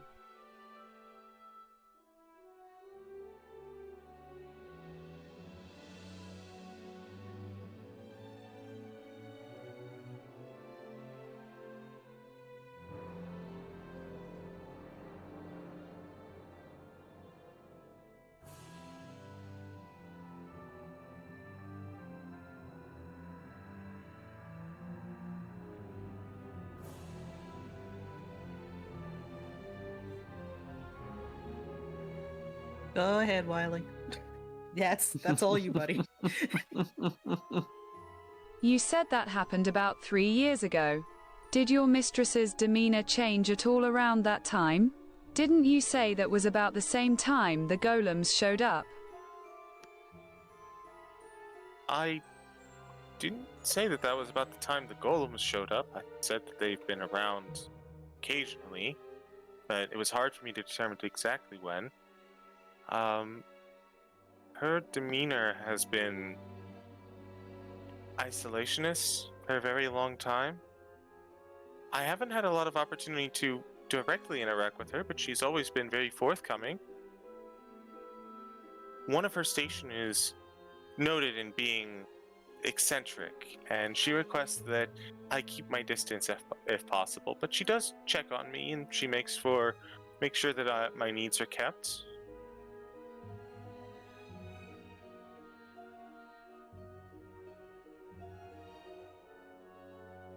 Wiley, unlock the door, please. I will unlock the door. Wow. Use tools, Maximus turns Dex. to Cordia. Mm-hmm. Since we are having this conversation, and at the same time Sitara and Honse are going to be attempting to get into the room, why don't the two of you, I will DM for you in chat text while the others are having their conversation. So please post your roles there, or mention your roles there, and we'll do a little bit of a party split, but you're close enough, it's not actually splitting. Yeah. Continue, Maximus and Cordia. Mm-hmm.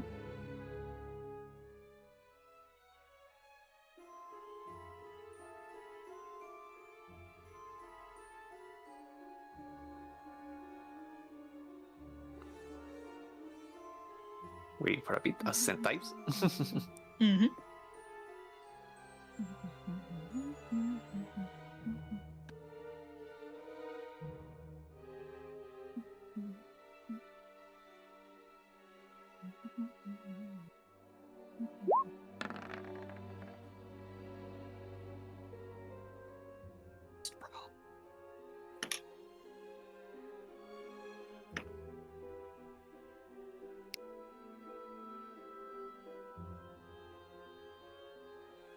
I will not sugarcoat it.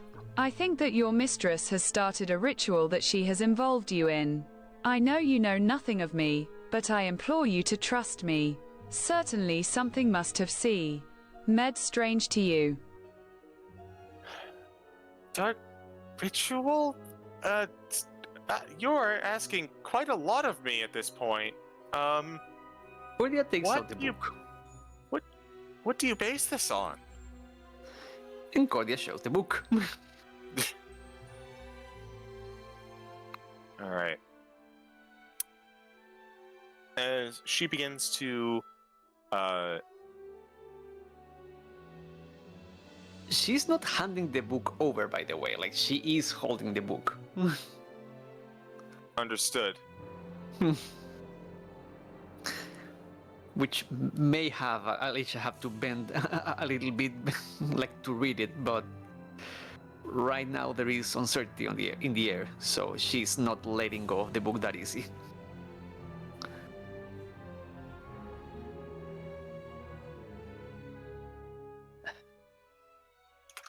All right. Let me take a look at there. Mhm.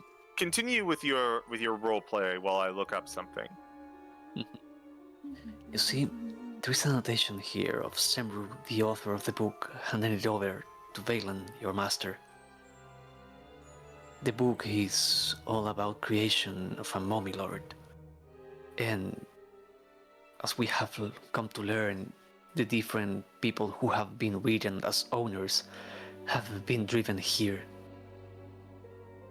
and as they have come to disappear, well, they are stated as leaving behind donations to this process. We have found the body of the last one. She lost her pancreas, and you can put together everything else by yourself, I would assume. By walking the halls of this place, we have been granted visions. Visions by the very God you serve. They tell us of a fight to happen. They tell us of things that have happened.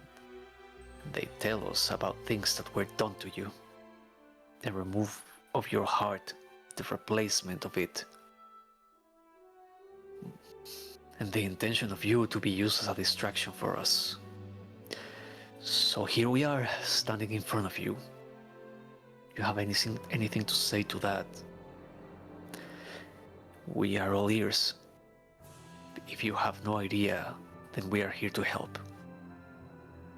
Roll me a persuasion check with advantage because you both used the book.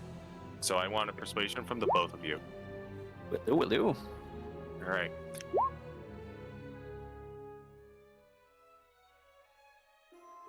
Well, that's not 20 for me with the advantage.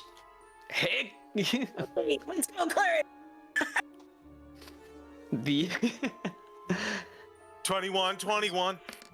Might as well, because I'm already here. Oh my god. 25! high rolls all around. Love to see it. I needed those yesterday. Damn, the three of you crushed that. And by the three of you, I also mean her. I haven't mentioned it before, but I have used it on occasion. There's a rule that Jake uses that I rather like. It is one that I think, Citric, you have seen me use not too long ago, wherein when you are trying to convince someone or trying to get a point across, there is a high DC because both you and your target are trying to contribute to meet it, to kind of meet a point of understanding. So in this case, Cordia's 21 combines, and Maximus is 27, combined with the very high insight. number, yeah. Combined with the insight that Alessia did. Now, because of all the evidence that you've presented, the DC was set at 40, which you destroyed. Yeah! Yeah, so y'all are cracking something like, with her roll, something like 60 plus, knocked it out of the park. She, Let's go. in response,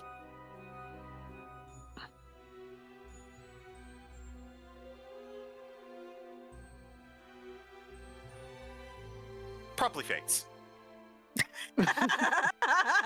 You know what? Valid response. Me too. Cordia will try to catch her as she falls, so she doesn't injure herself. And place her like gently on the floor. Look at Maximus and say, I hope you don't mind if I realize an inspection. We just need to make sure she's okay. And she gently puts a hand over on her chest to see, first of all, if her heart is beating at all. The heart is beating. Very good check. If you want to investigate further, roll a medicine. Will do. If it helps anything, 1424. Also, I'm looking for scars. It is better you than me. I have to be a proper gentleman, or as much as I can be. Cordia notes at that.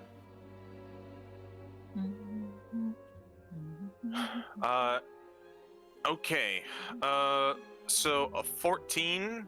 Realistically, you just needed to not nat one, and also, be female. So as you go to place your hand on her chest, you do feel their heart beating.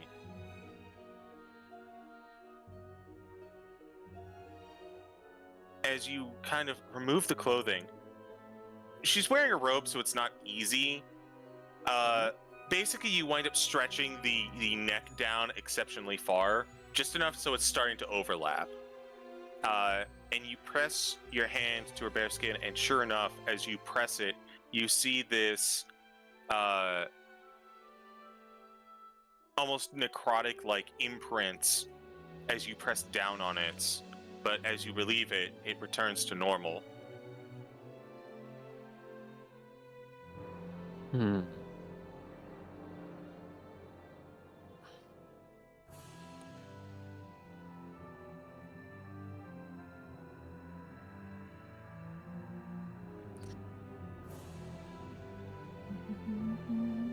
Check something. Okay, must have done something wrong because nothing. Well, at a glance, would I don't know if you want like just another medicine or an arcana at this point, but would I know if a restoration spell can help her at all?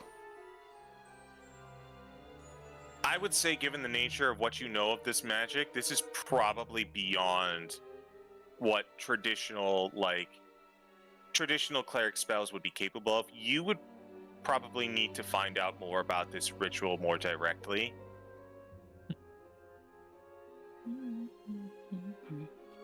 CG, can I help you for a moment? Sure.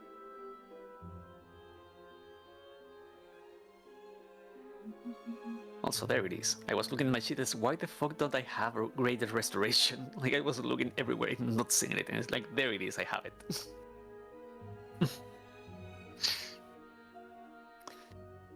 One of my always prepared spells, which is useful.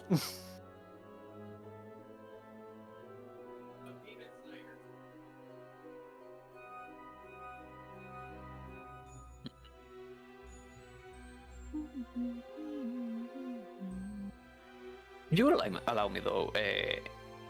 Could I do an Arcana check at all? I'm assuming I it's going said to. I am a gentleman, and I mean it. Maximus will make a glance at Cordia before moving to pick up the fainted woman and begins to walk her toward her chambers. Let's get the group together. Cordia nods at that. Fair enough. So while the two of you are bringing her to her chambers, the Burgle crew has successfully unlocked the door, made it inside, investigated the bed, which is very well made, but nothing. Honse, as you open up the cabinet, there's an entire lemon cake inside, complete with icing and strawberries on top. Oh shit! Me too, girl. Me too. In the... I guess it's Just in not the for cabinet? clothing specifically, yeah. It's more like a medicine cabinet with an opening door. Mm. It must be someone's birthday. Do I see anything with my invisible? Unfortunately, Yeah, no. invisibility, Nothing really there we pops go. out. But also, nothing really pops out, so you know there's nothing there. Cool. Good to know.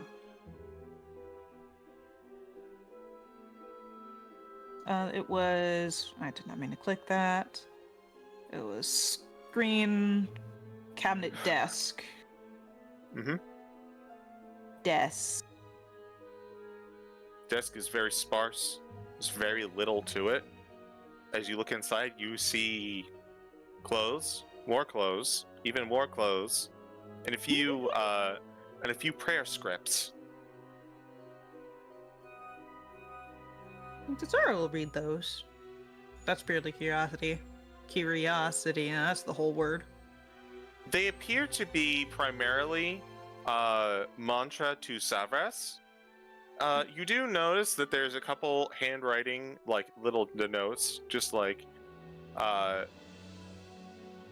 of like almost what appears to be song, or where one might interject song into the mantras, Oh. just in her own handwriting.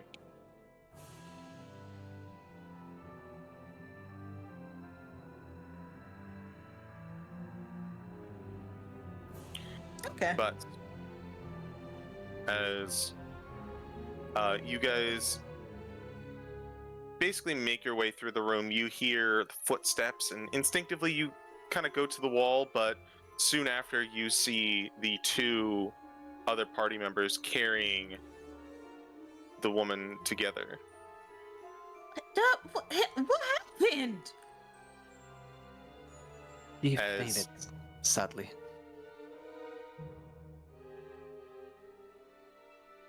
but we can tell for She sure. learned the truth. Jeez. Her heart seems to be under a unusual effect. It's no surprise to us. We know what happened, but now we have to find a way to revert the process. I don't think it's something that is within what I can do, not with the current circumstances. Perhaps if we retrieve her original heart, that might help her, but I am not sure. I mean, there is a thing I could try, but I'd rather wait until we absolutely need it. Like if we fail to bring her back. She is very much alive. The heart is beating. I hesitate to force this situation too hard, or it might change that. My one concern is Valen left her with this heart for a reason. One might be just to keep appearances in game time, but there might be other uses. For now, let's her enjoy a rest as she just learned of a lot. With how much information there is in this book, you'd think there would be a way to reverse it. I mean, this is a book about making them. I don't think the people who want to make them want to stop them from happening. If you would allow me an arcana to check into the book and see if there is a way to restore this kind of thing, up to I'll you. allow an Arcana with advantage. Oh, thank you. Sweet. Heck, it get guidance too. To add a d4 to that then. Almost a 29. 30. I Hold know, on, that's what I was hoping for. Hold on. Because you can cast guidance on yourself. And guess what? I also have guidance. There we go. With a 30 plus, this guy. Why not? There's not a specific detailing about the exact reversal methods, but there is mentioned that the heart must be kept, like the organs must be kept safe and away from their original donors while the Mummy Lord lives. Based on that and everything you've learned, it's possible that finding her original heart and restoring it might do the trick. Mm-hmm. Yeah, Cordia closes the book and puts it back into the bag of holding. So yes, the solution here is to retrieve her heart. I was right. Cordia nods. Well, let's get What? back to it then. What did you find Alright. here? Nothing. I mean, she's studious. She's very much following Savras closely. So, I think we know about everything we can. yeah. Let's meet the master of the house.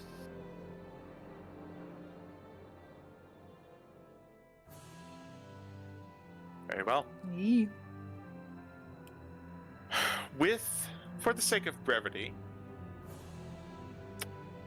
I'm going to assume that you guys pick up your investigation where you left off. Would you be kind enough to group up once again, and I shall move you forward? I zoomed out too far, but yes. Assemble. Everyone on the Ah. horse.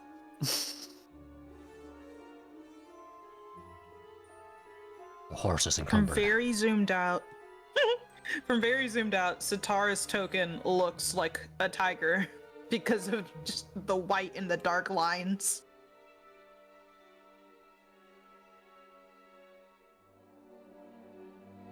You return to the room with the body, and you feel as though your investigation is reaching a bit of a head.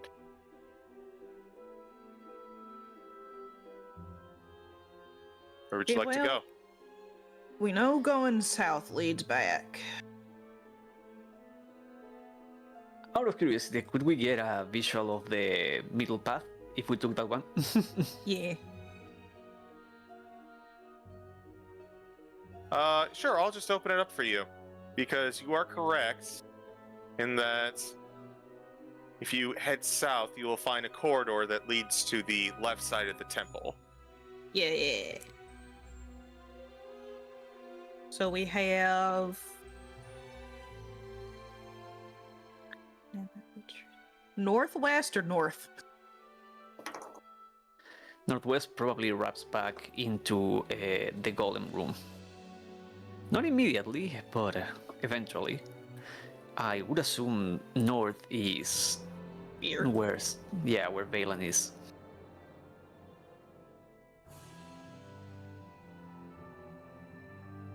Then we go north. All right.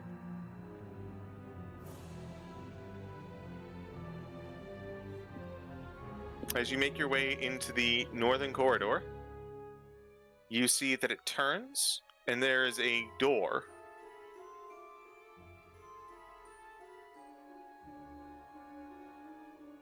Funny door.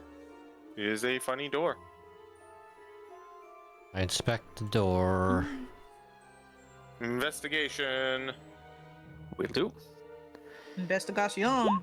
If I anyone wish wants I to was do it, go ahead. proficient. That's a 9 Also, because I'm guide. not proficient. Guidance myself. The thing with guidance is that it's so useful, and I always forget I have it because that's a cantrip. Like you can cast it as many times as you want, and I always forget when I have it. Investigation. That's a 17 plus. That's a 20. 19 or 20. I can do math.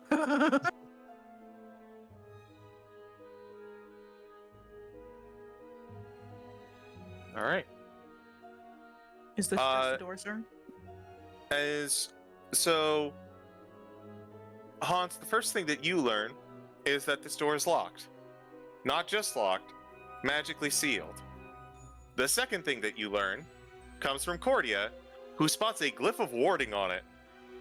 Oh. Okay. Cordia Good. points it. Sitara goes, everyone back up. I've dealt with these before. Hi, River.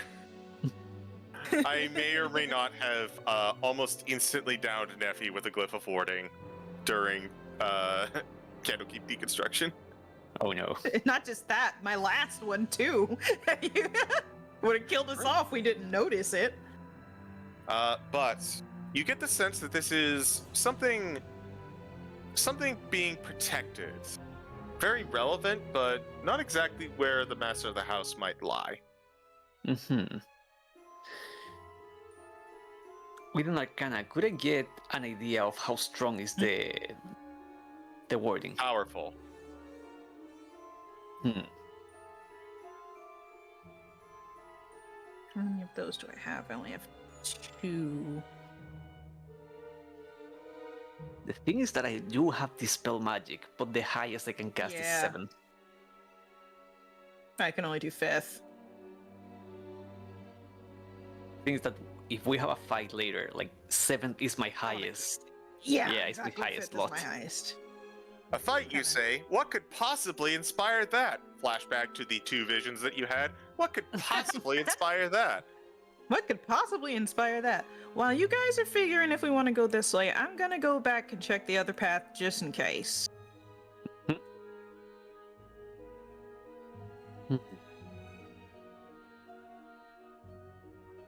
Alright. Checking. Arges! The door opens perfectly fine, and you find yourself in an antechamber into a large room leading into another large room. There is a non-locked door here. However, it's an empty room, and I don't like empty rooms. Empty rooms mean bad things. I've been adventuring long enough to know that. For the time being, I think it's not a bad idea to examine that room. We are facing a powerful Also- warding spell. Also, I just remembered, if we did want to just go talk to Master of the House, as you put it, we can just go back to the Golem and I believe they'll teleport us. The thing is that we now know the Valen is acting against us. This is going to be a conflict. The fact that they can see us through the Golem is more of a Yeah. problem.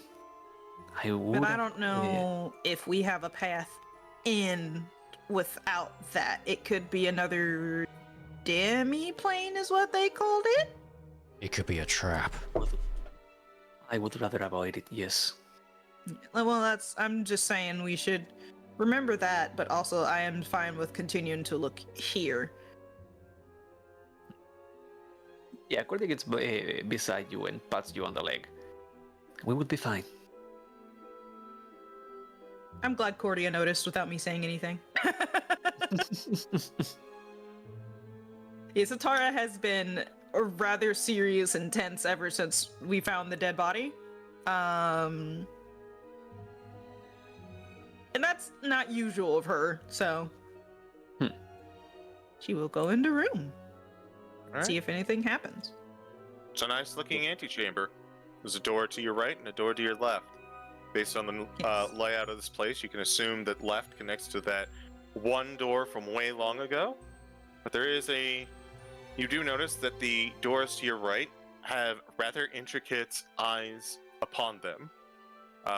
The eyes of Savras on each one, and there are large knockers on both.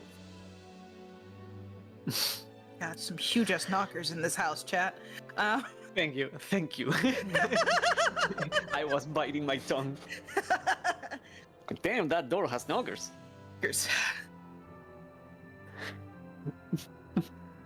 Young Frankenstein The as joke. knockers of sabres.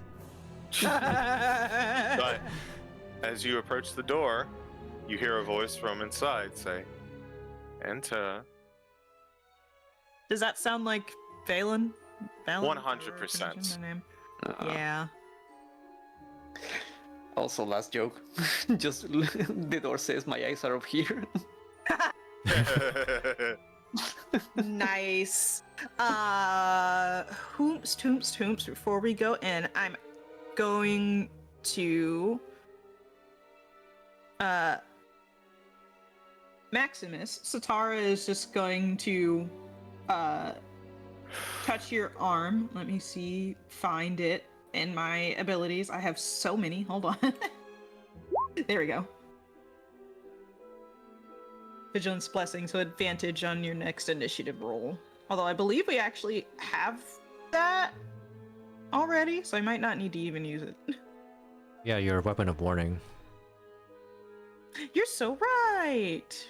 That's why I unattuned mine. Since we are prepping pre-battle, like might as well use Emboldening Bond right now.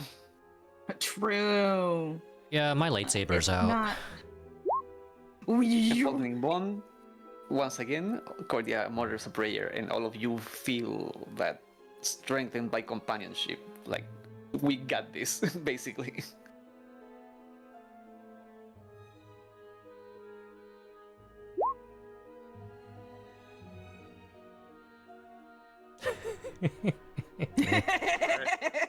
Thank you, Max. All right. Sitara will go in everyone- first. Is everyone ready? Yep. I'm gonna do one thing before we go inside. So Mhm. staff is out, but I'm gonna have 10 good berries on my inventory. oh, smart. You know what? Not a terrible That's- idea. Yeah. We don't Who have to knows spend what the might action happen. to make them. All right. Are we all set? All prepared? We are. Just in case we need to see Actually, super far just into because the I- dark for any reason. Actually, just because I never get to do this in combat, I want, because this is not concentration, thaumaturgy. I never get to do it. What are you doing it for? Oh, is it? I believe I get to stack up to 3 ones, right? Yeah. Perfect. I want altered eyes, booming voice, and Knocking open of the where is it? door. Tremors. Tremors? Yeah, do you want tremors when you walk? Or Yeah, phantom tremors. sound? Okay. Hard All cough right. entrance. Because All right, what do you say as I open this door? Valen, we have come for you. As you open the door, you utter the phrase with all the bluster that thaumaturgy allows, and she looks back to all of you from inside. Oh, there we go. Jeez. As was ordained. And I would like everyone to roll initiative. Oh boy. Go With ahead and feel free to advantage. place yourself in the room in that immediate four square area. This is me moving out of the way just in case things want to act weird, and then I'll place myself. Remember to click your token. Mm-hmm. Oh, right, I forgot to click my token. I added you. Yeah, thank you. Oh, right. I need to do it again in case we have advantage. 24. Oh, I didn't. 18 is better, though. I don't know Alright. why it didn't save the click on my token, but 18 is my actual initiative. All right, so everyone, go ahead. You get to add in addition to your initiative based on what Maximus is about to roll a 10. 10! Good God! Let's 34. go, Maximus! 28. 36. Yeesh! That's insane. Maximus? No, seriously, that is actually factually insane. Insane. Like, yeah. holy shit, dude. I only get those in Pathfinder, okay? So the funny thing there is because I roll with advantage. The I don't Yes, know we get why. advantage. Yeah. No, also I do it by default. But the number looks rare because I did roll a 1 and a 19. Oh. It's not for advantage. It doesn't show them side to side. But it's funny to me that I'm getting a 26 and it looks like I rolled a 1. No, I rolled a 19. Yeah. It does. That threw me Also, off. Max, Sen, you can put yourself anywhere in these boxes right here. Yeah. We can shift around if you want us to. Basically, just anywhere you want to be opening. Yeah, that's pretty good. Nice to All right.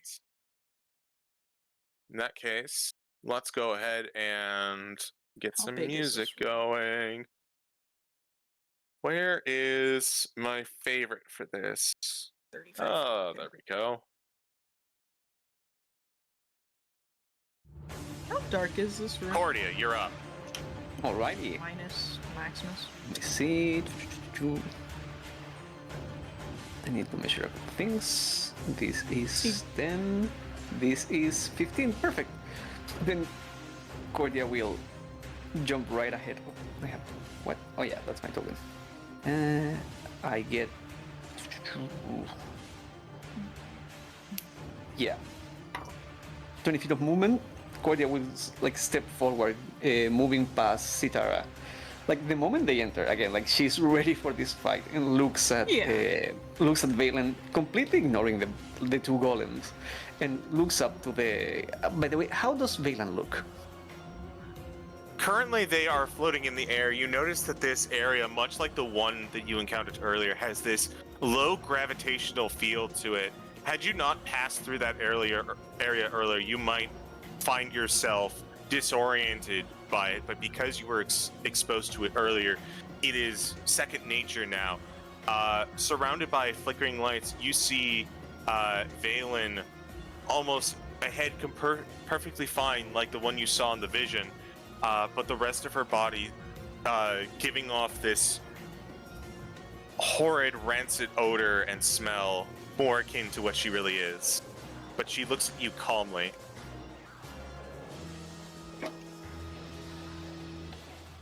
You have summoned us, you have summoned us here. We know what you have been doing, what you pretend to do. and I am sorry to inform you that you will come to regret this decision. And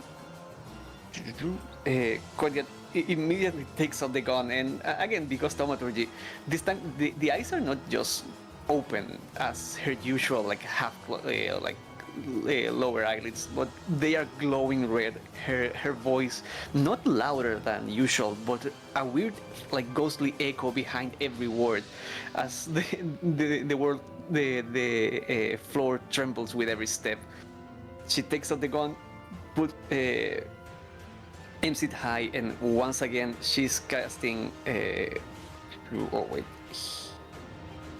here we are. Spirit Guardians at 5th level. All right.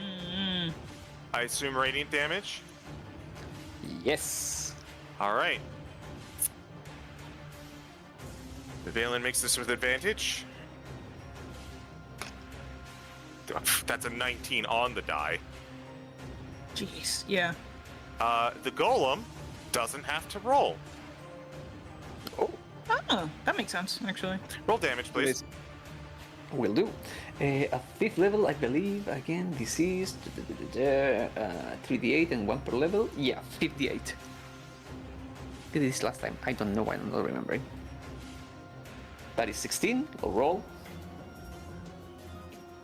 Ignore that. I don't roll 20. I need to stop doing that when I'm not Okay, clicking on so- spells. Valen is going to take 6 radiant damage. Mm-hmm.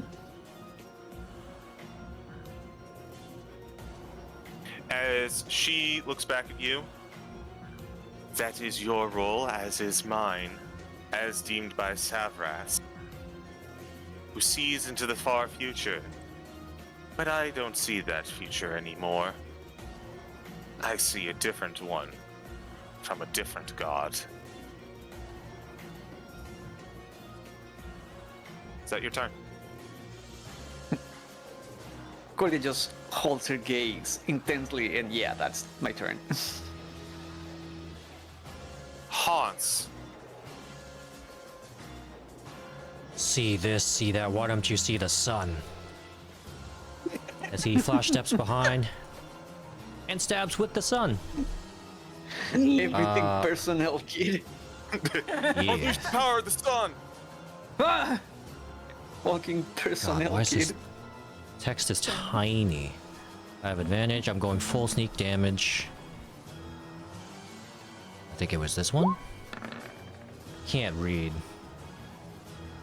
It's a 26 hit, I hope? Yes, it does hit. Damage plus sneak. Where's my sneak? Why is this so tiny? 5 of these. I should just make it a static thing, but yeah.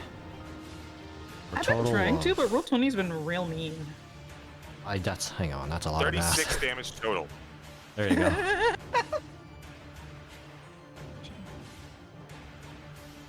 That's movement. Well, most of my movement. A bonus action for anything.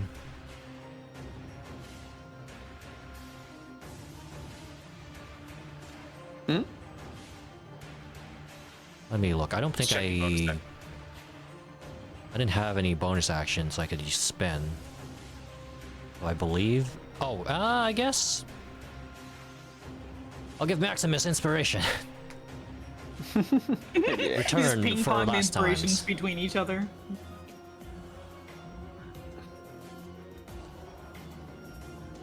This is a D6 right now. You have the added option of using it as for AC or I guess for attack damage. I think it's only for that attack though.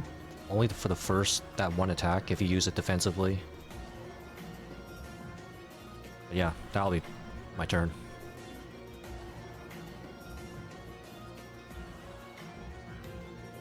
Maximus.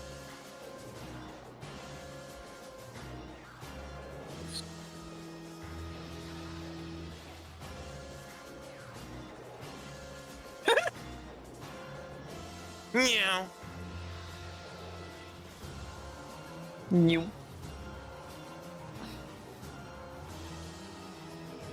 He's coming. Also, yeah, of course, I am exempting everyone in the party from the Spirit Guardians effect. And remember, Emboldening Bond, all of you have an extra d4 that you can add to ability checks, saving throws, or attacks.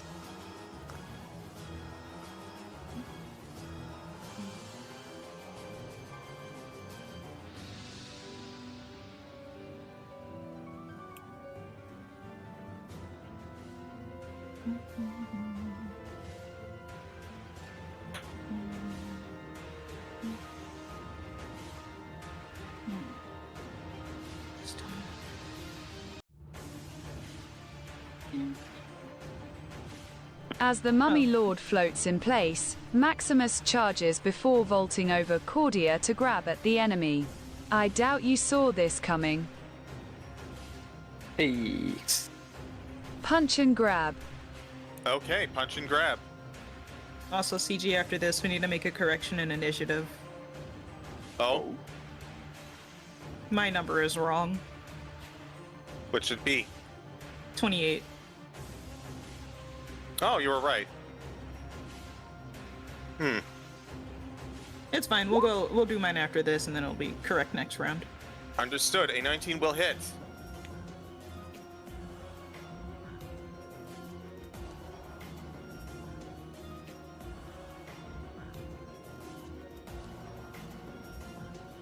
Eight damage. An extra 17, so 17 total.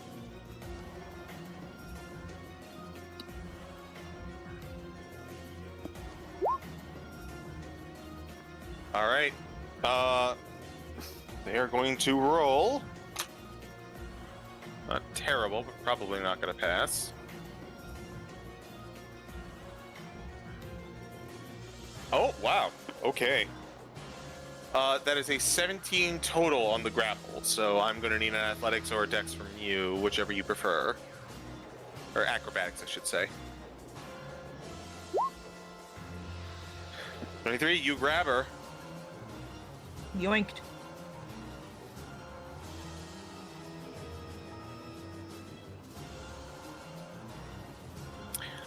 She is grabbed. She looks very nonplussed about it, but you do have her. Admittedly, she also looked nonplussed to being stabbed in the fucking face with a sunblade, so that might just be her normal disposition. Kind of like Cordia. I don't know what'll really piss her off. We'll figure it out.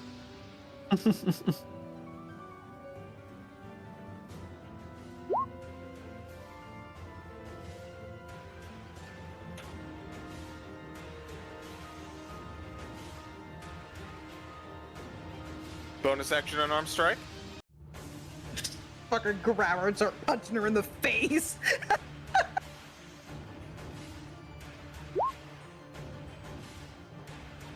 Just start wailing on her. Okay.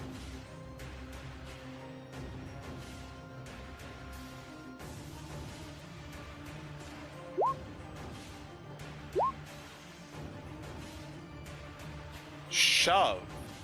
Okay.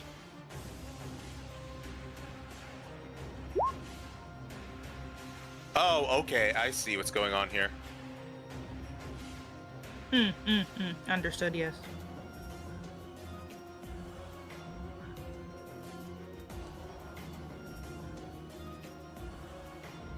Shove away. Smush her face into the ground. 19. A 19 will hit. Roll damage.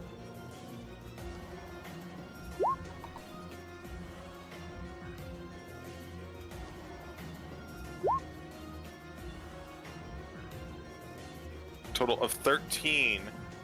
Do I need to make a save on her end at all?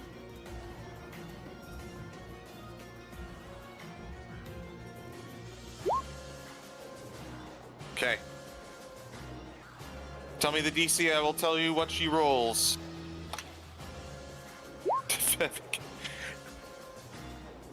Well, at least tell me the DC so I know what it is for the future. She's not gonna pass.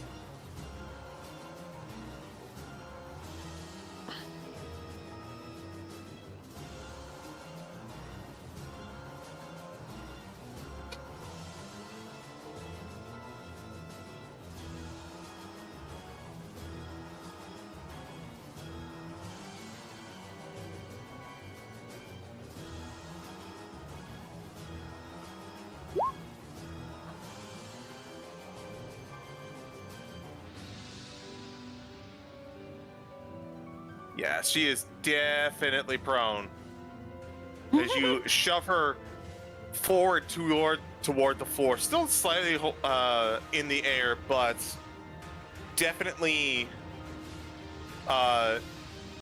definitely close to the ground as you are floating above her. Is that your turn, Maximus?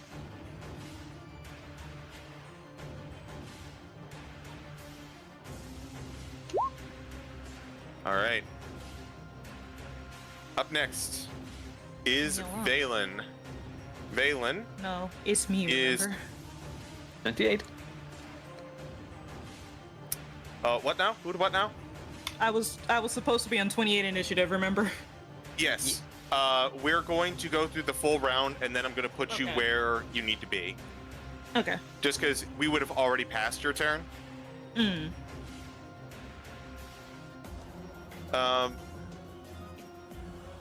Okay, so Valen. I'm going to have her. She is going to hold up her hand, and she is going to go.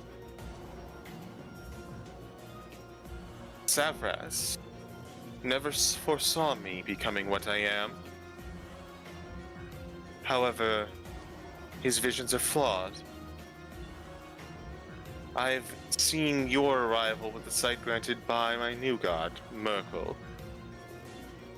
And the vision that he has for you and Candlekeep is absolute. And she is going to cast...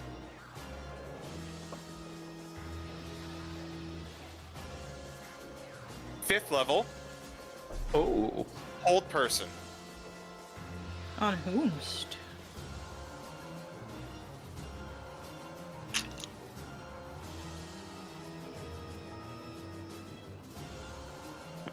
So I need all of you. Actually, I'm going to need 3 of you to roll wisdom saving throws. Maximus, she's going to hit you, she's going to hit Cordia, and she's going to hit Sitara. However, due to his nature, this does not work on Honse. Hey, baby. Oh, Faye, right? Yeah. Faye. Yep, he's fake. It's okay to be Faye. Hold on, I believe. Let me check Harangon because I'm not sure if they are Faye as well. So to answer your question, the bond, while Citric is looking that up, it's the not- bond that you're currently sharing, Emboldening Bond, gives you a D4 once per turn to an attack, ability, check, or saving throw. Okay. I am rolling my saving throw with advantage because it's a spell, right? Hold person. It is a spell. You said Widom, right? Wisdom, yes. Isn't it enough? I'm checking now. Hold on. An 18 will pass. There we go. Dirty 20. A 20 will pass. A 16 will not pass. Unfortunately, this will take hold on Maximus That was as you like feel your body seize up. holding her down.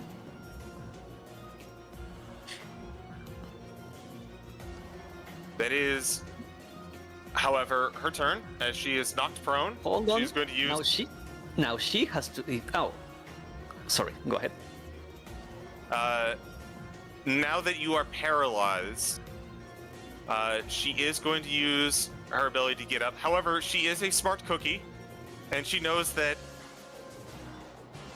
disengaging from the rogue in a murder sandwich is a bad idea. She is reluctantly going to stay in place.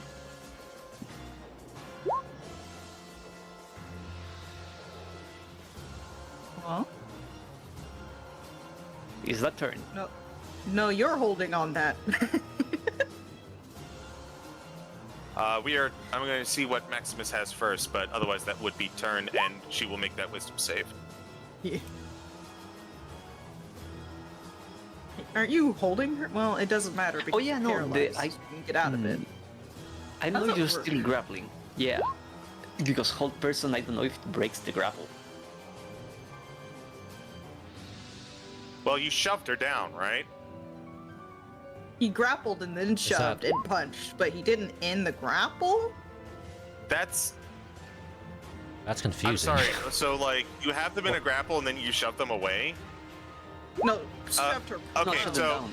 Shove them Shove down. them down. Yeah. Okay.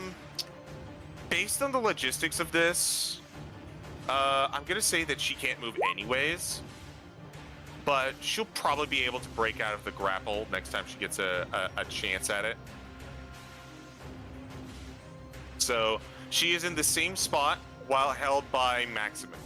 Maximus still has her in a lock. Okay. We're going to move to Sitara. Gave her Wyndham.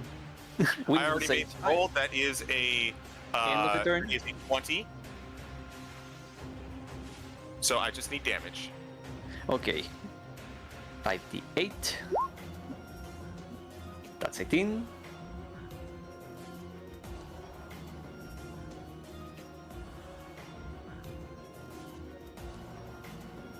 Half to 9, she takes that damage. Sitara, it is your turn. It is I, and I am going to do a funny. Go down there. So I'm actually, I'm gonna do this. Fuck it. I'm gonna banish one of the golems. You're going to banish one of the golems? Yes, this one. That one? Yeah, Okay, you fail. good to know. As you cast the spell and aim it towards the golem, you feel the spell almost immediately dissipate, as if the area around them sucks all of the magic from the weave and it disappears. That is a good thing to figure out. Oh, 4 is the thing that I was gonna do, and then my last wild shape, just so I have this up. And I'll move. That is. I have it in chat. 10 feet radius, 10 foot radius. And Chalice is 60, but within 30 feet of me, so. That's my turn. All right. Let me put you on. Let me give you this. This seems that you are in your starry form. It's now the golem's turn, and I'm now going to move you back into your proper spot in turn order at 28. Dankeschön. All right. The golems are not very intelligent, but they are smart enough to start beating on. This first one is going to go after you, Maximus, because you are paralyzed. There we go. That's just my aura. Remember, all of the enemies have like movement within my area is cost twice as much. They do not care. Fair enough. That is going to be a 20 to hit Maximus. Now, ordinarily, I would say that this would hit and would be a crit. However, I believe, if I am correct, the inspiration that Honse used earlier could be used to boost AC. Am I correct? Yes, for one attack. Okay. If I read that correctly. Maximus, what is your AC? Ooh, a nice +7. Nice. Does that cause a miss? Yeah, what's your AC, buddy? Oh, Nice. very good. Nice. Unfortunately, I only have a... My die is only a d6, because I am just a baby. Oh, Still good. nice. Yeah. Okay. Oh, good. I wish it was a D8. 22. Does that hit with your buffs?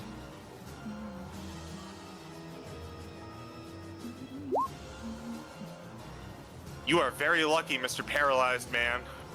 Holy. Woo! I think this one's actually going to go for here. So, Hans, if you'd like to get a op attack, you can. No sneak. Good stabby. Question. Mhm. Would... So I have Warcaster. Can I use True Strike with it? Sure, if you'd like to use True Strike. Because it's If weird. it's a single target attack, yeah, if it is single target spell, you can use it. All right. Would you like to cast True Strike? Yes. Okay. You miss. Moving on. Mm-hmm. It absorbs magic. Alright. Yeah. Well, I promise this is in the stat block. It's okay, Sen. well, would we have seen the banishment fail? Like he You probably have wouldn't seen know. at this point, Banish has failed. They have not cared about Spirit Guardians, and if you cast True Strike, it would have also failed. Okay. That's fine. But you still stab them. It's a cantrip. Do be a cantrip. This one is going to attack you, Cordia. Mm-hmm. Oh no, she's flanked. 27 to hit you. I believe that does. 28 force damage. Okay. Second attack.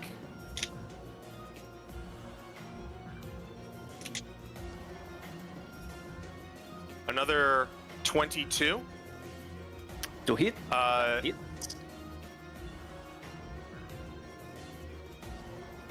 Ow! Oh! Ow! That's a lot of 36 damage. force damage. Yeesh. Ouch. This is why I started with my thing. Why? I need 2 concentration checks for Spirit Guardians. Will do. Both with advantage. Number 1. 14. Does that pass? 14, you need to... Where are you? That will just barely pass. First one. Second one. Not 20 Nice. for 29. Alright, Spirit Guardians remains up. That is their turn. Cordia, you are on deck. At this juncture, you have seen these golems shake off basically every spell that has been thrown their way. I will allow you to make an Arcana check to figure out what is going on. Will do. Let's go gambling. 27. No gambling. You've heard about a creature from the Hells who has some form of magic resistance. One that might be a very irritating individual in a different campaign. You think that these creatures, these golems, might be sharing in that particular type of magical immunity. You also remember, because you rolled high enough, Mm-hmm.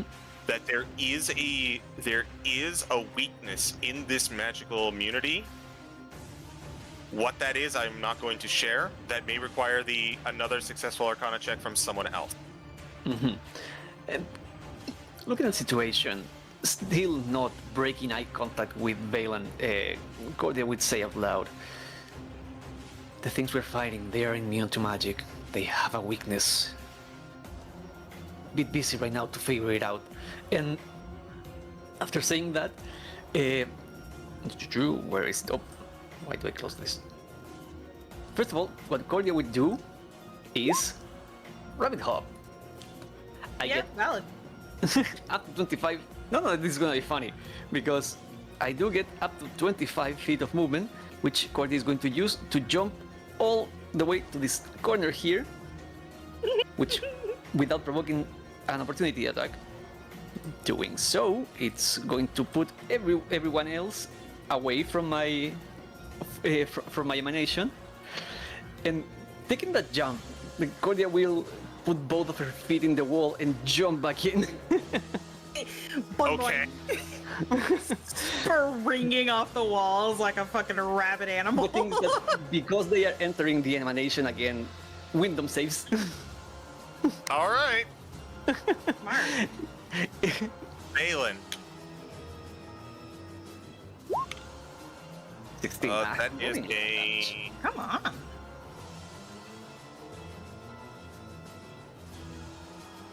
That's a 23. Damn. Yeah, that passes. All right. 8.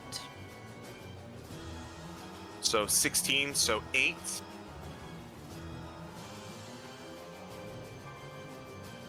She does have to make a wisdom save on hold person. She sure do. Wouldn't it be Constitution? Concentration, Constitution. Yeah, Yep. same thing. Oh yeah, no, but just the wisdom. Yeah. Oh, you sure did. So that is a 14. That will pass. Yeah. The other two do not have to make saves. And I still have my action because all I did was move with my bonus action and my movement. And for my action, let me see, because I might need this for myself.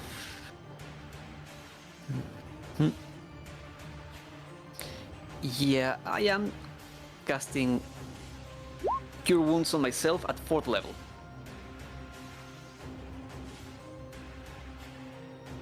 Not a bad idea, honestly. Yeah. I took like I took like 60 damage just now. Something damage, yeah. Yeah. So at level 4, that would be 5d8 total. I think so. Am I correct? I believe what level are you casting this? 4th? 4th. Then that should be 5d8. Yeah. No, wait, correction. That is not 5d8. That is 10d8. Yeah. Thank you. Thank you. Words.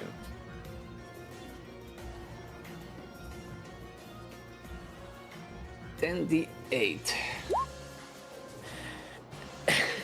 Nice. Healthy That's self. that one hit. Yeah, that's that one Yeah. hit back.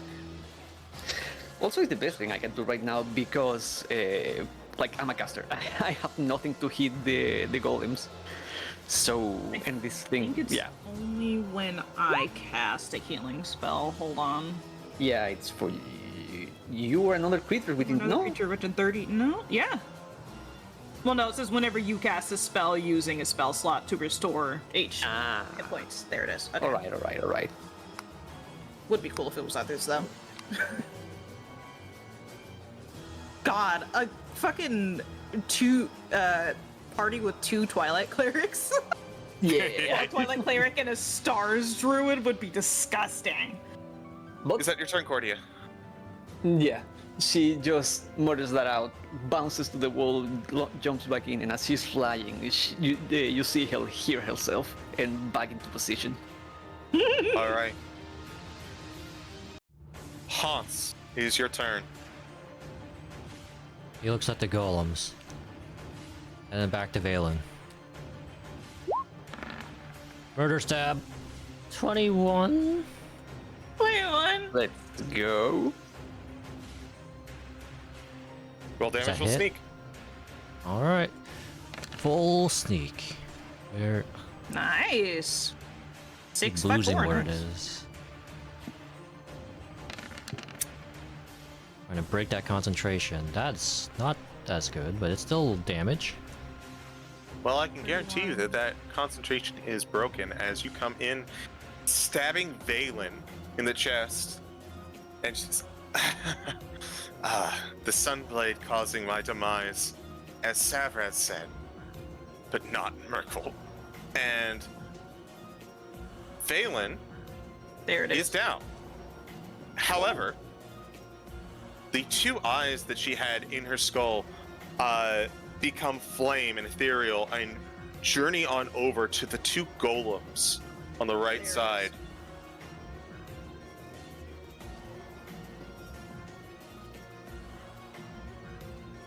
Valen is out of combat. Hold person is down, so Maximus, you will have your turn again when it gets to it. However, the golems are still up. Can you mark the golem with the eyes?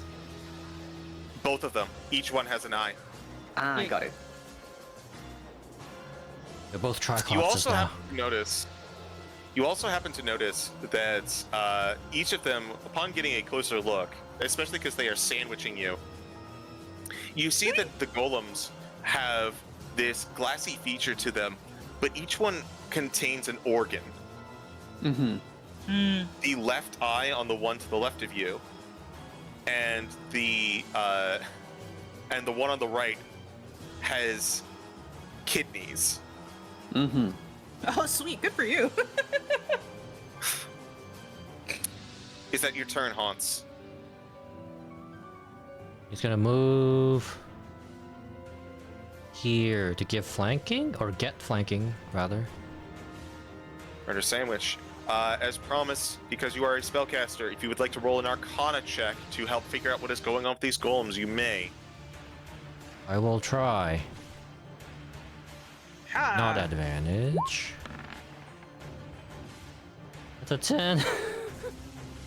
Remember, Sorry, you have a 1d8. unfortunately, you are too busy focusing on taking down Aelin and the development. You can't think about what is going on with these golems right now. I'm a I mean, guy, you can not try a the magician. D4. You can try the D4. I could Yeah, also. your roll well, was really high.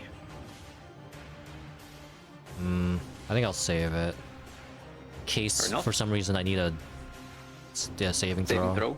Yeah. Ah, It's only the best use of it. So yeah. All right.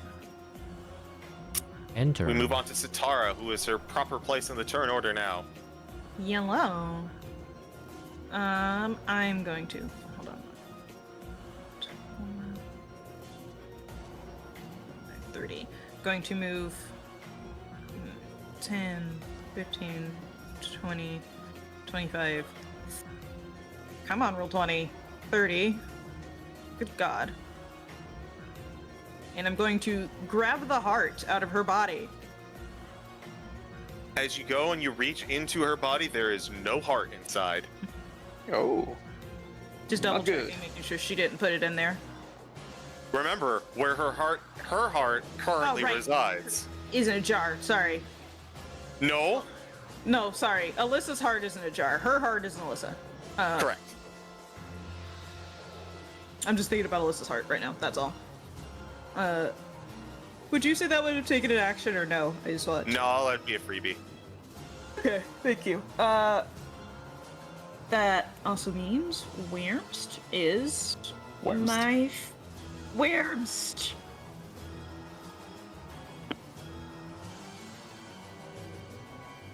It's not in here anymore. Or maybe I'm blind. There it is. I am. Twilight Sanctuary is right there. All right. Putting up your second aura. Yes. This one is 30 feet, right? This one is actually 30 feet, yeah, so it can override the other one if you want to. Oh no, I don't need to. Yeah. Because There's this a one reason is that just... they allow for 2 auras. True. Yep. This one, the purple one's just bright light. That's all it's really there for. Mm-hmm. That was bonus action, I believe. No, that was an action. Maybe on your turn, I make it Maximus. If you really feel like it, buddy. I'm looking for... it would take an action to roll that Arcana check, huh? No, I've been giving it for free for everyone at this point. Okay. I'm making sure I don't have a bonus action spell that's... Oh, there it is. I'm going to Healing Word Cordia. Oh, thank you kindly. It says 1d4, but it's 2d4 now, right? Yes, Or whatever the fuck it is when leveled up. it is I'll put in 2d4 chat. and 2d4 each level. This is... I am actually going to raise that to 3rd level. So that would make it at 3rd level, that would make it how many d4s? 64 plus your spellcasting mod. Thank you. In my spellcasting modifier. Oh yeah, I forgot my spellcasting modifier. That means I get a... I did get a little bit more with my last one. Just roll that for now. It's 13 plus me forgetting my spellcasting modifier.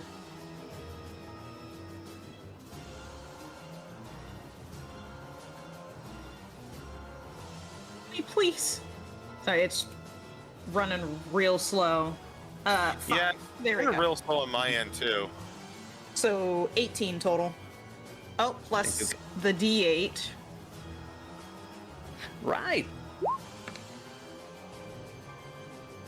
So 24 total. Thank you. All right, 24 I total appreciate to that. you, Cordia. You're feeling a lot better. Mm-hmm. Do the Arcaner check. That's not where Arcana is.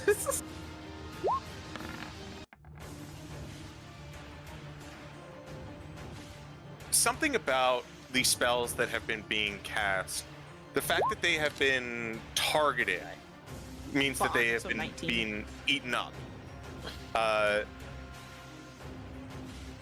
The ones that have been directly affecting them or have been directly attacking them have been nullified. So clearly you can't do that. What about Spirit Guardians? Those do not have a specific target.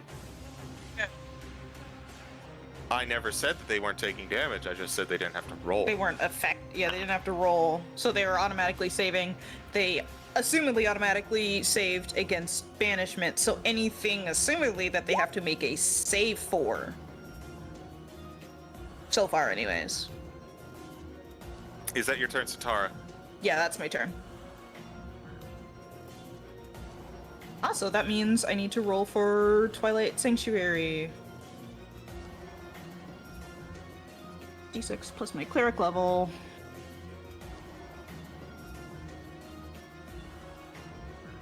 Maximus, it is your turn.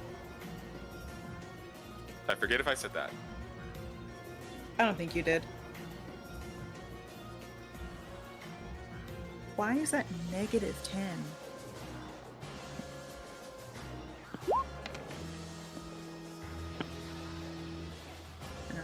That means I get 16 temp HP.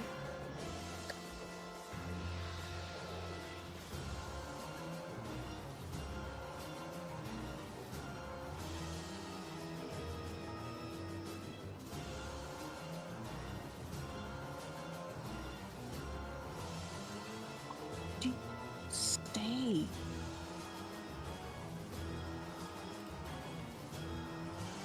I hope you guys are enjoying this fight.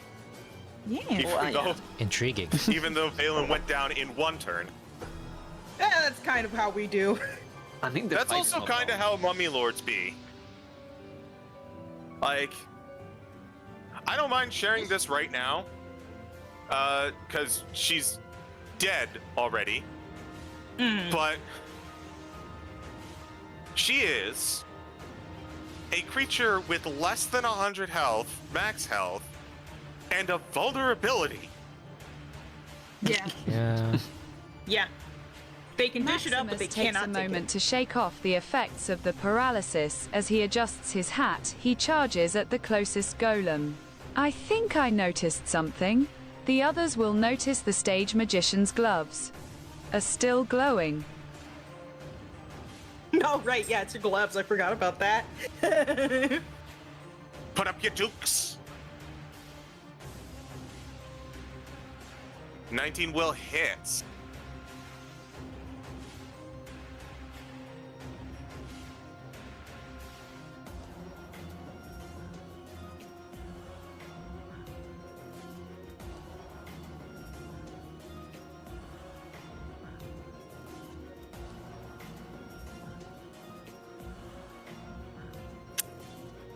The radiant damage does still go through, Yes. as they both take 14 damage. Hmm. I heard that right? They do take 14 both- damage, yes. I thought you said they both did. That's why I asked. Oh, yes. The one takes 14 damage. Apologies. Okay. I was like, huh?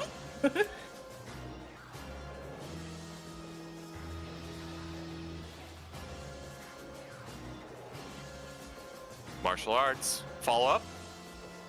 Ooh, get him. Ooh, get him.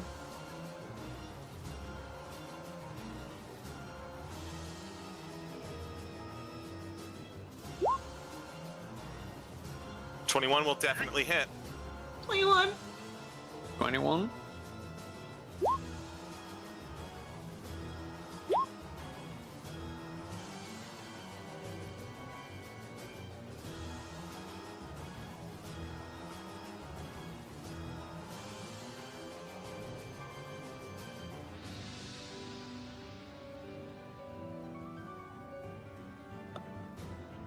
Okay, a grand total of 18.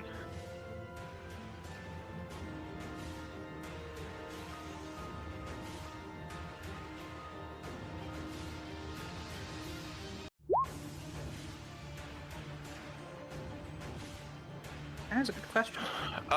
They do have reach. So that means you can take one step away and not be hit with an opportunity attack.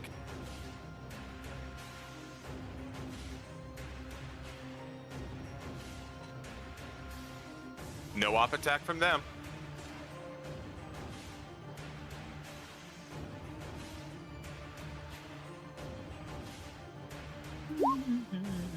Okay. Arcana check from you. You got this, Maximus. You're better magic than I am. D4. 19. Would you like to use your emboldening bond, or would you like to hold on to that for potentially for later?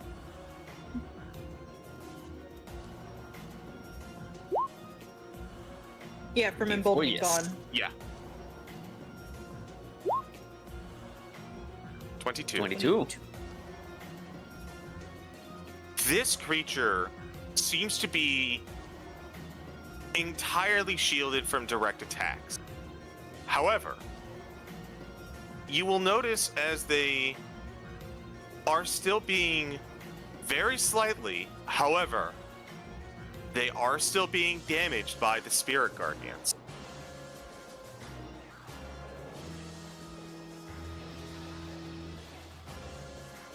Oh, so passive damage. Okay.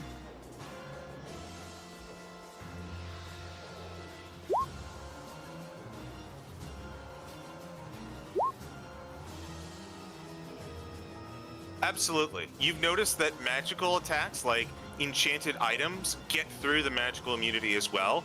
This seems to be specifically spell focused.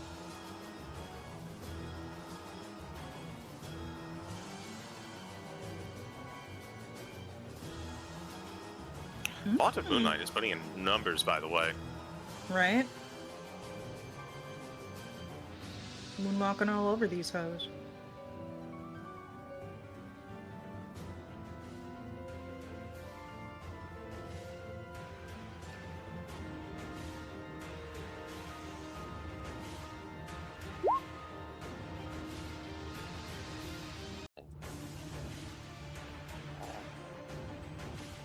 With Maximus shouting, "Do not target them directly for the love of all that is holy." Mm-hmm. It is now their turn.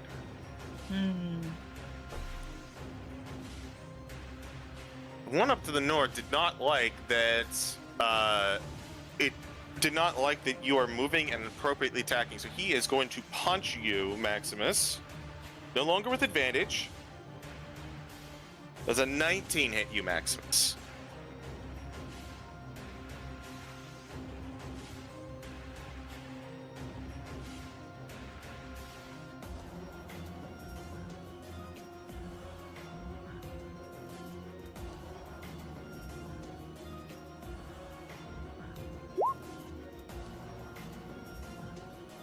Oh, blocking the bow.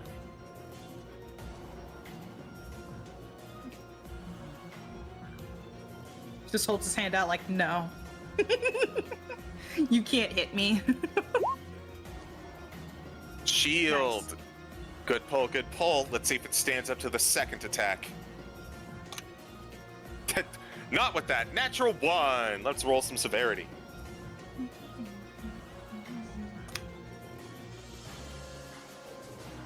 Not great severity.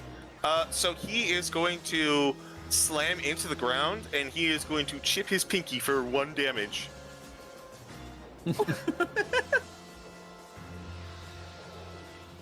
Meanwhile, that is his turn. This other one, Wyndham.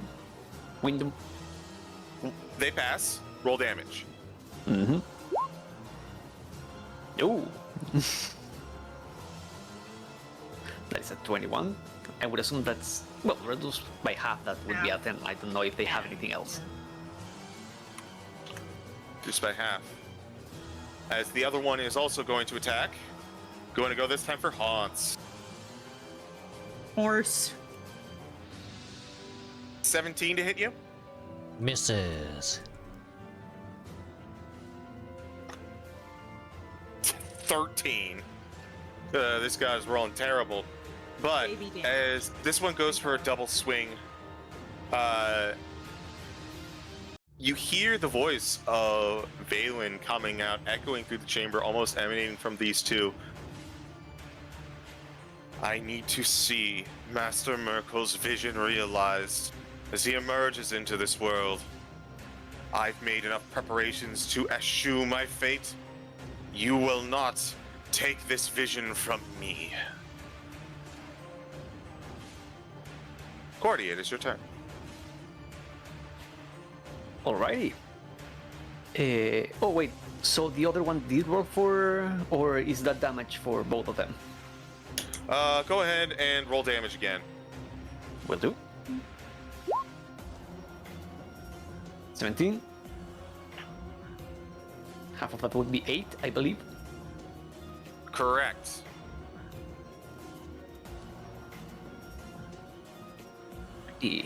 Huh.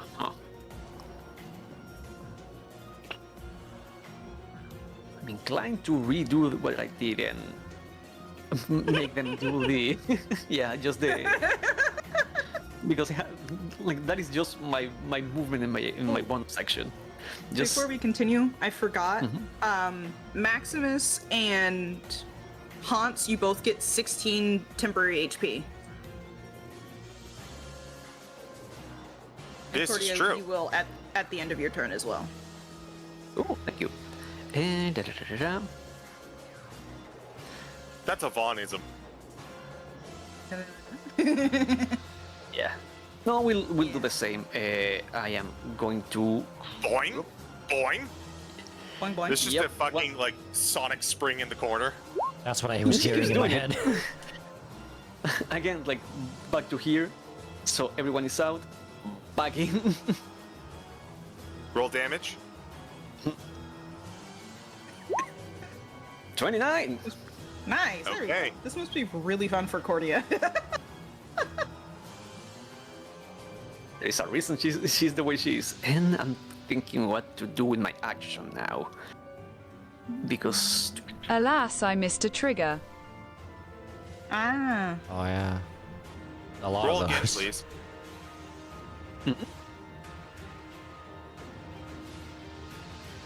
what? Roll again, please. For the other one. Me? Yes. Oh, sorry. Yeah. 21. Okay. And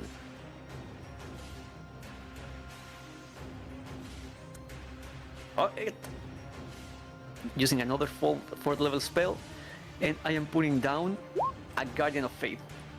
Yeah, I was Guardian of gonna do Faith, that. okay.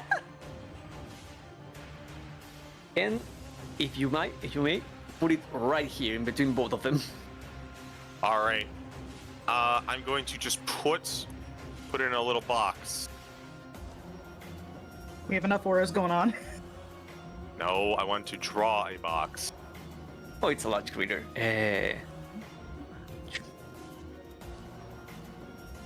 Realistically, it's not going to matter. Even if it is a large spectral guardian, they are currently in a position where they are going to hit both of these golems basically at all times. Yeah. So basically, what happens is, like, again, Cordia is moving around with this swarm of spirits, like, moving around her. And as she bounces on the wall, she starts muttering a prayer, raises the gun again, but instead, this time she shoots it at the ground, and one huge spirit comes out. Like, the way they look, they are all like gray cloaks that look hollow inside, but you cannot really see. It's just shade, and all of them are holding silver hammers, where the head is the hammer of a revolver. And now there is a big one of them in the middle of the room. Big. So your turn, Cordia. That it is. Honse. Well, it's time to stop using the force. I stab without the Without true strike. Yeah. Which is funny Roll because it's for actually advantage. just I forgot. Crit fishing. Actually Crit one fishing, more. crit fishing. Oh, So close. that's all. Definitely hits though. 31. All right, Whack him. and then sneak. Where is it?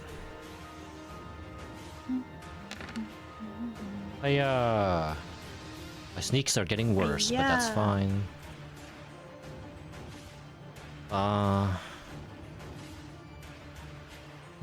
I could offhand and drop the shield.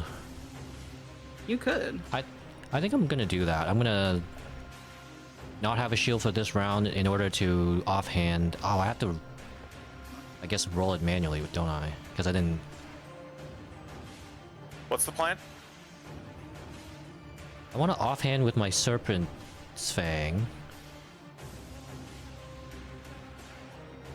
But I don't have it, like, without its modifier. You want me to just roll that Yeah, you attack would and we'll have to. subtract the strength, or not strength, dex from it Sure. and damage. So that's -5, so 21 to hit. 21 will hit. I roll the damage and again -5 from the piercing. Okay. So They 3 are going piercing. to I'm take ass- 3 damage. As Yeah. they are immune to poison. I figured, but damage is damage. And that is turn.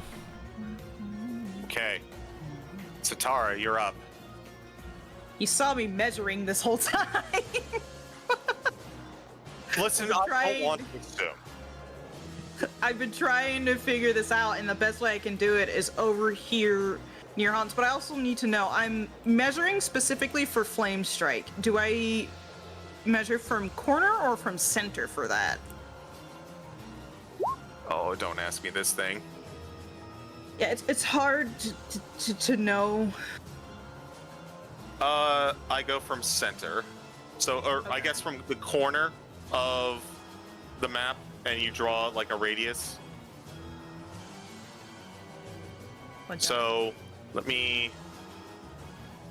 Ellipses. Oh, I can't. That's not working.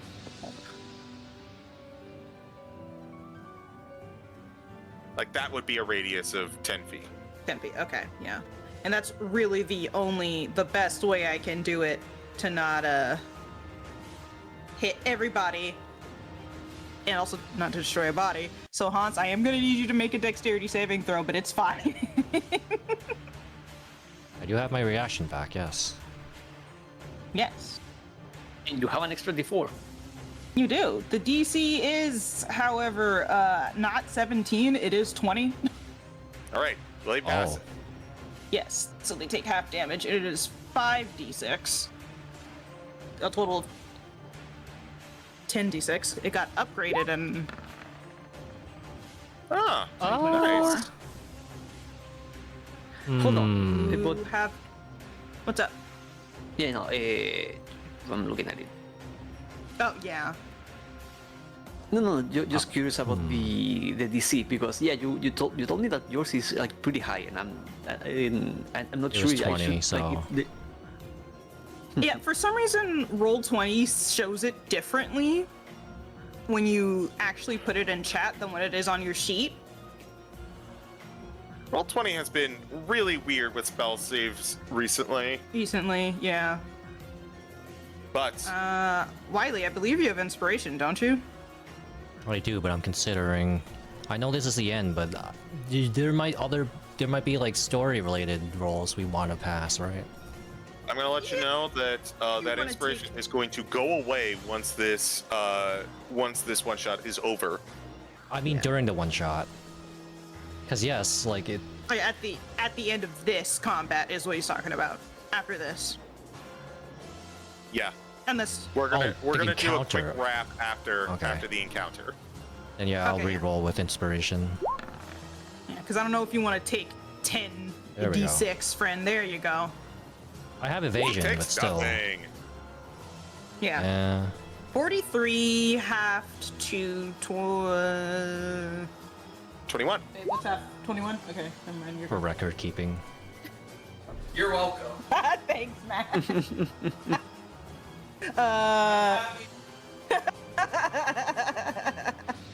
That was Off-screen tart, my favorite. yeah, your favorite. That was my action. Tusk. Tusk jump scare. I don't really have anything to do with my bonus action because everything else is a spill. And I'm forgetting how the rules work for that, and I just don't feel like dealing with it. So that is, I'm going to.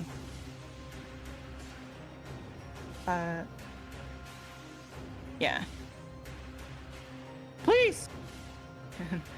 15, 20, 25, All finished up?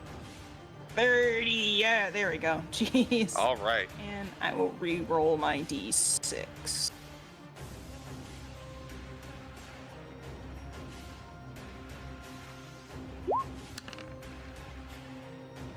Temp HP.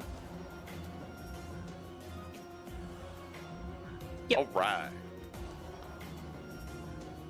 Maximus.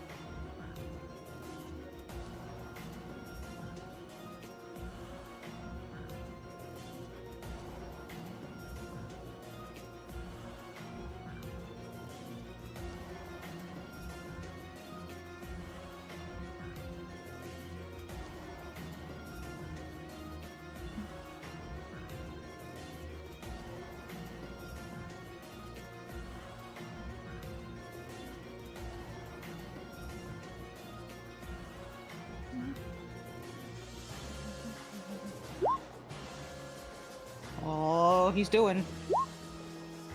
That is your favorite number. Good God. It's a pretty good number to have. It's definitely gonna hit. Yeah. Nice. 21.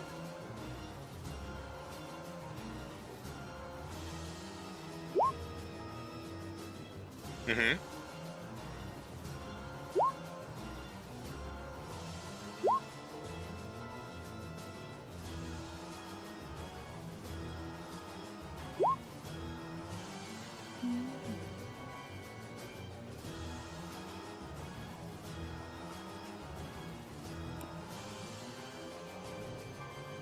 I'm doing math. You're doing what? No, I'm just kidding. I'm doing math. Just shit, I'm doing numbers. He's doing numbers. With two solid hits to these golems, you see that their glass forms begin to crack. Strangely enough, in the exact same place on both of them. That's cool. That's my favorite thing to learn about enemies. Okay. As 13 Maximus' temp turn. HP, buddy. 13 temp HP to Maximus. It is now the golem's turn. First.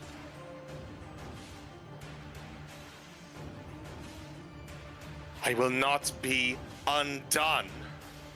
And these Canopic golems, with a command from Valen, goes, take out the cleric, whatever you do. We'll start removing them one by one off the board. Which one? Hey, Wait, which one? Cordia. Reaction. Okay, we got a reaction. Okay. Punch. Punch. Okay. So, punch and grab. Fair. I will roll their athletics. Mm-hmm. Just sitting there waiting for it to happen, Citric. One. Yep. Gotta hit me. Whoa.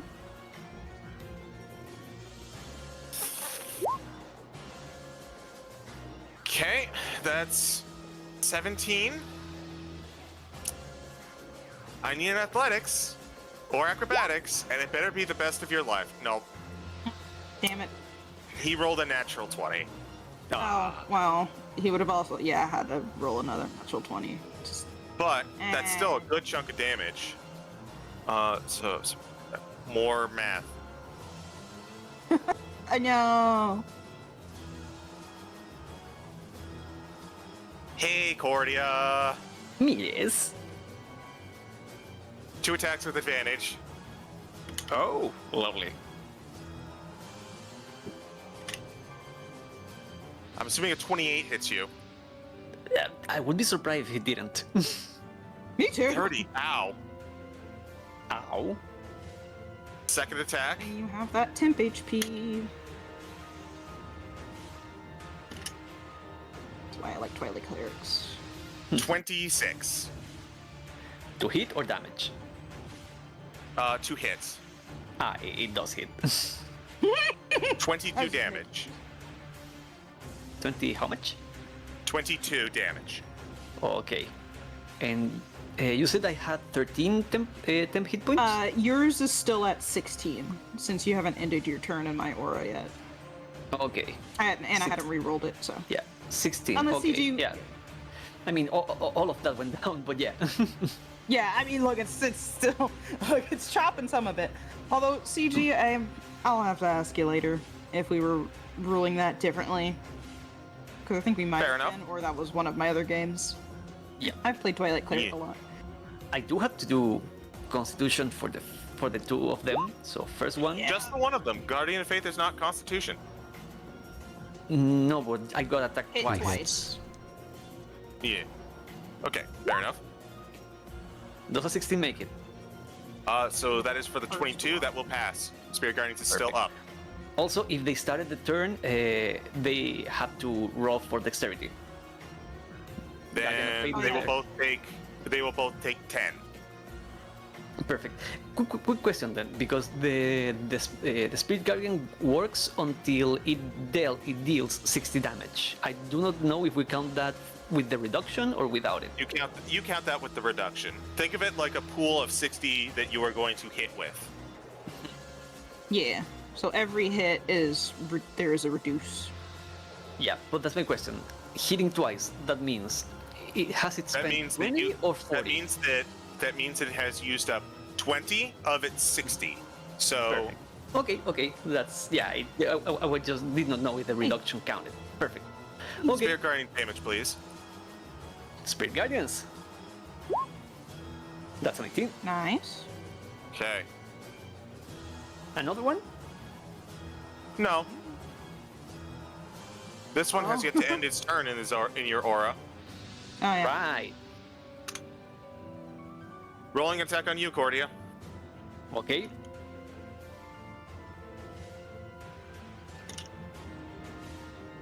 $25 to hit you. It does. 25 damage.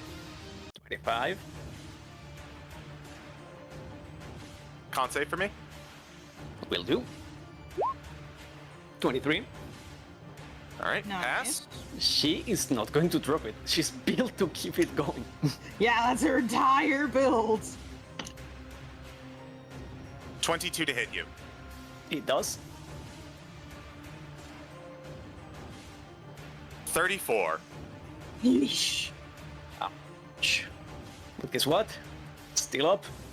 Yo, let's go! Let's go, Cordia. You have to tell me after this is over what you were at. But in the Yeah. meantime, I need.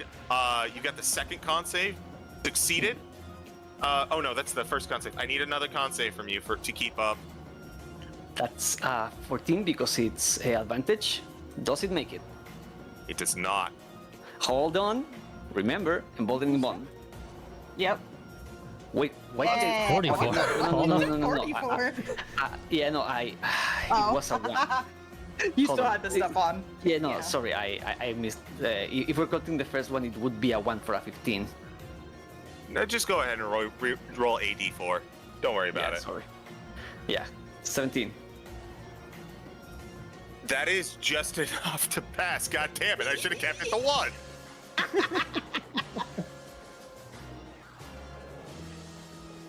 Alrighty. All right. And- Well, I failed to Guardians. put you down, so I need another wisdom save. I pass, but that's still going to be 11. Also, the second one, did it take the Spirit Guardians the Guardian Yes. of Fate damage? Perfect. Yes, I have factored this in. You were noticing that both of them are forming massive cracks mirroring one another. Cordia, it is your turn. Let's do it. Cordia looks at what's going on and just fixes in one of the golems, the one on the right here, and looking it dead in the eye. It says, speaking to Valen, after getting walloped all around, you'll have to do better than that. Heal myself at 7 level. Let's go! Yes. Good shit. I didn't hear no bell. Right? I ain't hear I no can do this all fucking day. bell. There you go. There's So my favorite paladin / warlock / bard. I heal 80 HP. Good God. Good shit. And at the end of your turn, you'll get that 13 temp HP. So Thank you. Wanna hear the funny bit? I am back to 3 digits. yeah, Damn. Okay. Yeah. yeah. Chunky lass. Chunky lass. When it's needed, Cordia does pretty good shit. True. Is that your turn, Cordia? No, I'm just starting.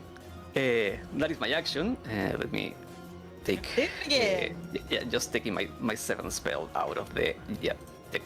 So, remember what I've been doing every turn. Guess what I'm going to do? The same as every turn. Boing. Cordia gets out of it. Cordia, after healing herself, jumps back to the corner and back to the box. Wahoo! Wahoo! So, 25. Uh-huh. And 17.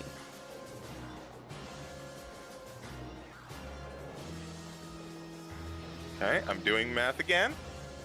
You're always doing math.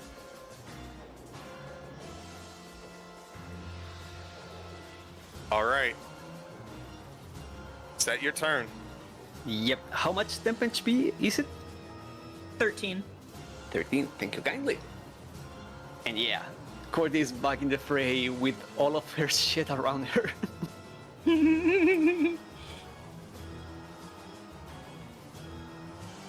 Okay. We move up to Honse. It's time to stab. It's time to stab. Or 24 will hit. only Oh. 8 radiant? Where's my sneak? Problem. How would you like to do this? Let's go. Yeah. I aim for the organ that is visible and glowing. As you jump up onto the shoulders of this golem and put the sword through the eye, you watch as simultaneously both golems shatter. Nice. Hey, they were sharing a health bar. Yeah, I thought so. Yeah. Yeah, he said that both of them, when this started, both of them took the damage. And I was like, did I hear that right? Did I? Which is why... Now, as go ahead. As both of them shatter, you see the eye that was Valen dissipate, but almost in a smug feeling, you know that Valen has not gone. Not while her organs remain where they are, not while her preparations are still in place. There is still a heart in play. You can assume, and we still have a golem. you can assume Well, no, because both... these guys shared a health bar. I'll just let you know, because these guys shared a health bar. The other one also shared a health bar. Mm-hmm. They were all technically Valen. Yeah. Also, yeah, search her body for a jar. Sitara will start going back to that warded room. So you do not find a jar. What you do find, however, is a key. That's even better. That's what I was looking for. I want to get into that room. The room. Yeah. Yeah. I'm taking the key and booking it, assuming to the door it's for.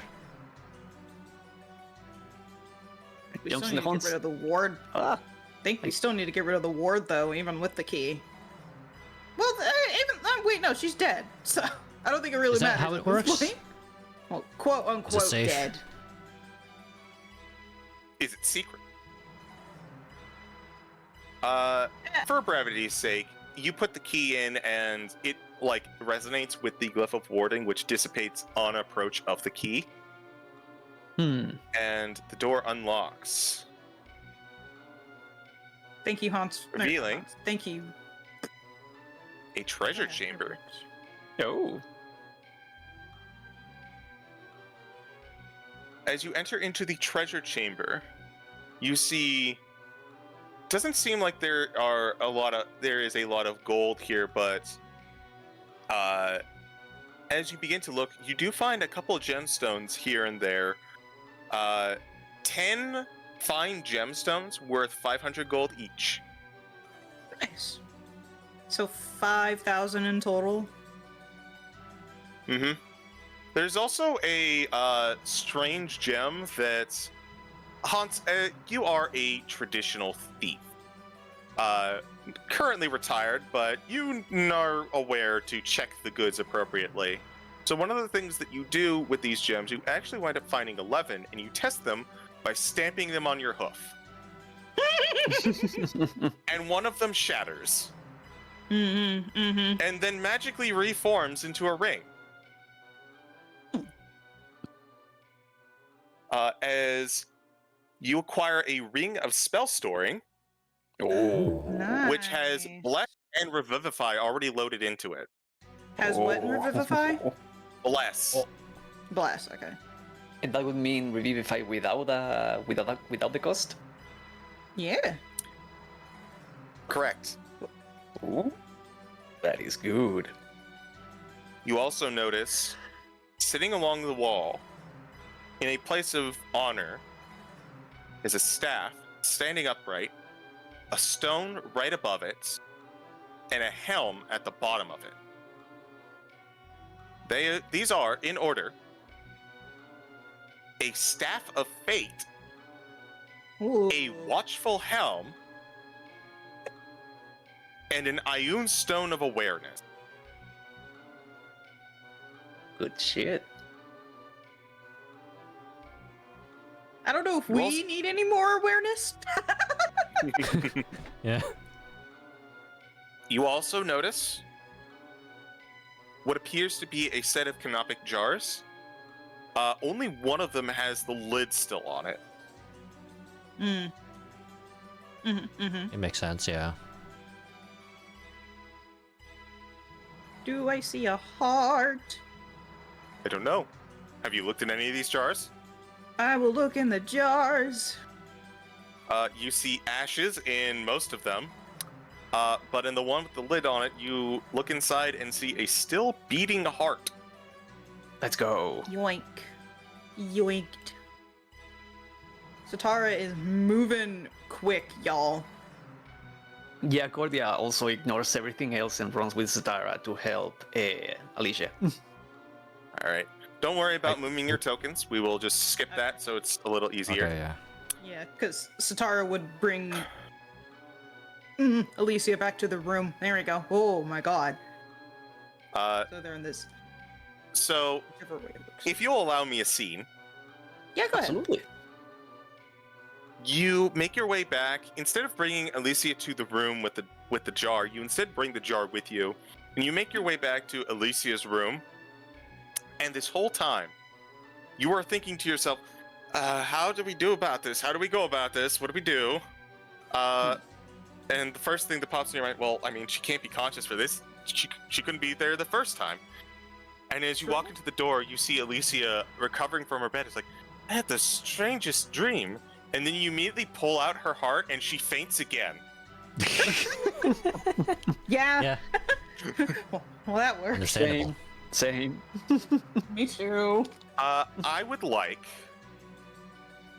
someone to either use a Arcana or a Medicine check if you would like to replace the heart. You will have advantage because you have access to the book. So you know the procedure. You just have to actually do it. Is Which both of of our us? medicines? Is both of our medicines 10? Yeah. Yeah. You know what? Heck it, I'll roll.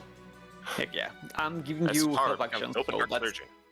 that's advantage though, because I'm giving you help. Yeah, there was already advantage, so you know what? Roll 20. Roll 20. I mean, Fine. yeah, I'll use the inspiration because why not? go for it. Crit fishing. Fuck you, 16. Technically speaking, the emboldening Use the bond is bold. still on. Yeah. Oh yeah. Yeah, you just Fuck. We bought rushed it. We were rushing it. Oh, maybe 19. use my last inspiration. Let me see what the Also, because DC we on keep forgetting, we both have guidance. Guys, we can crit fish if we really felt like it. Yeah. Like Waller's you and I ass are moment. Yeah. 22 now.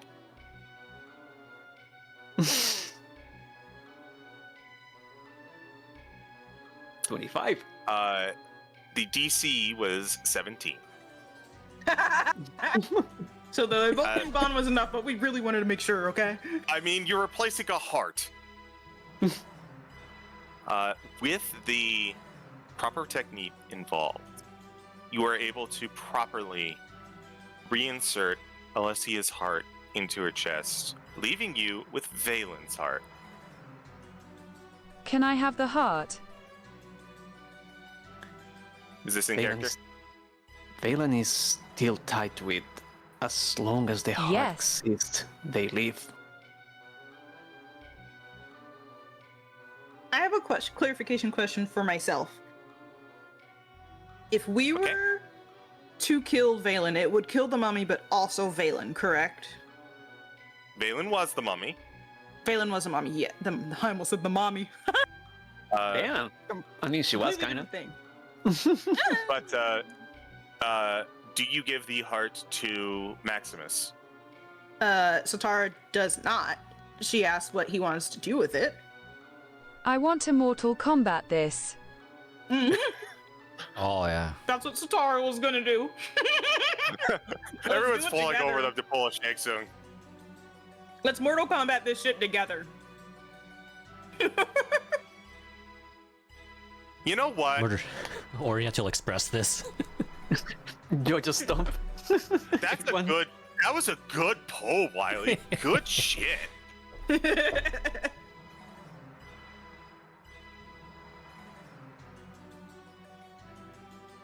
High five. Five. Sonya Blade wins friendship. Friendship. As each of you, you place the heart on the same beating heart on the ground, and each of you in one swift motion, after having a blade passed around to each of you in a swift motion, impale it all at the same time in a fatality. And then you take the blades and you rip the hearts apart. burn it with sacred flame. As the sacred flame burns the heart away, you hear one final message from Valen. Fate defies me. So be it. But though you defeat me, I promise you will not survive the future I have seen. Sitara just says, "Fuck Merkel." Correct. But with the destruction of the Mummy Lord, there is one last matter of business before we wrap up this session. Mm-hmm. What do you guys do? What do you guys do about the original Sitara's reason taking that you her body ride? back. May I stand, Sidar? All right. Mm-hmm. Very Hold well. on, what was the last thing you said? Taking Myaston's body back. Oh, okay, yeah. Candlekeep. All right. Absolutely, we're taking it and give them a proper funeral. All right. And we are, at least Sitara is going to let the clerics at the temple know what happened here. Hmm. It's not her first time dealing with Merkel. As worshippers. you bring the body back, relaying everything that has been happened, and you make mention of Merkel's presence once again, Bookworm looks to Ashala and he goes, "Once is a coincidence." Ashala returns. "Twice is a pattern. We'll have to keep tabs on this.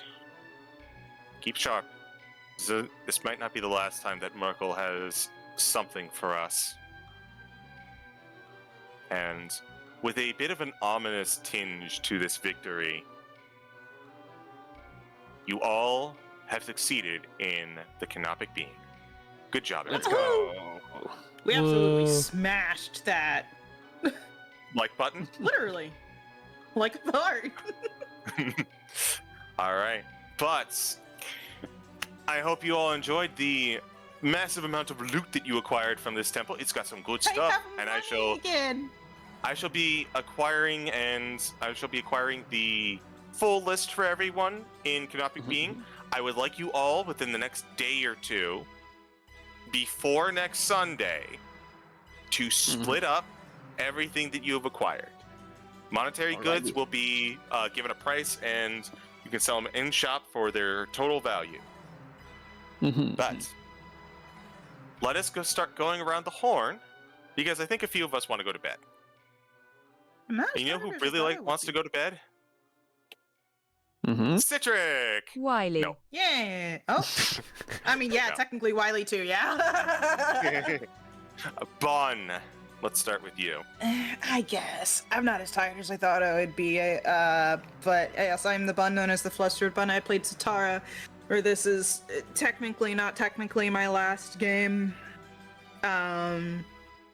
This probably won't be Sitara's last run-in with Merkel, apparently.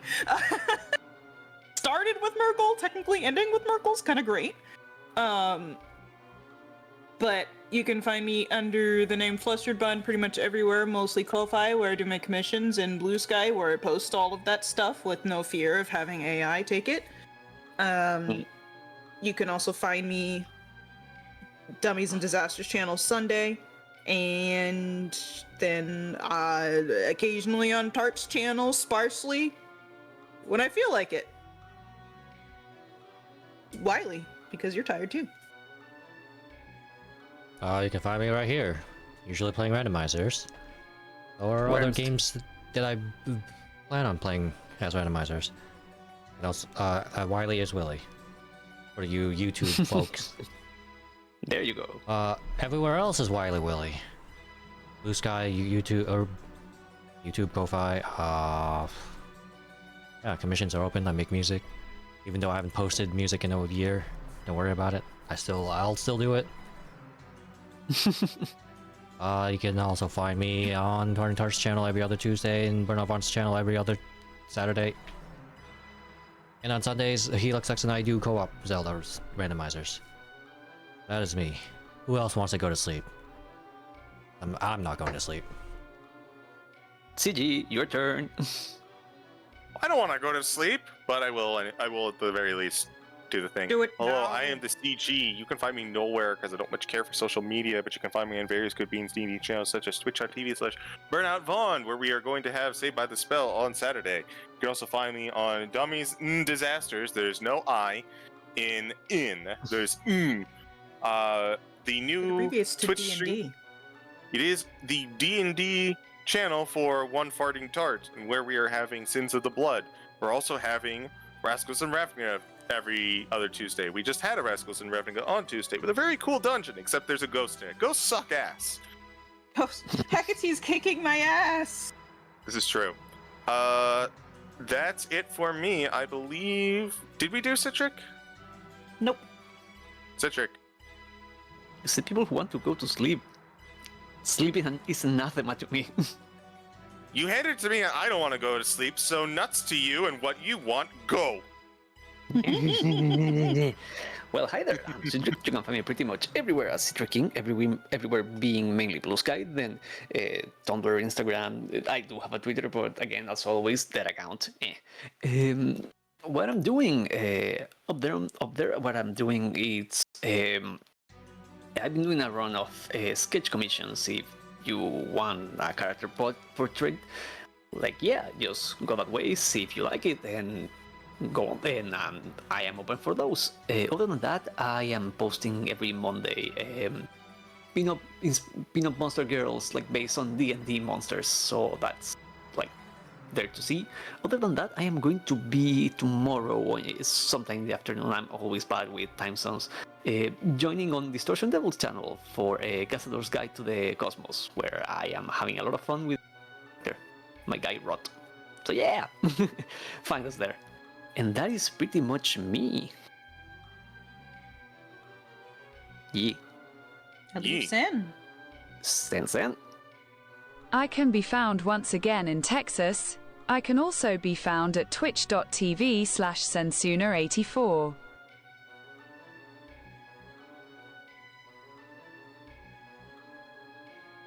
I have a message for you all though.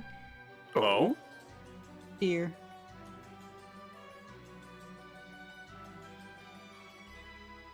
Oh god. I haven't seen that face in a while. Oh God, yeah. Jeff the Killer says go to sleep.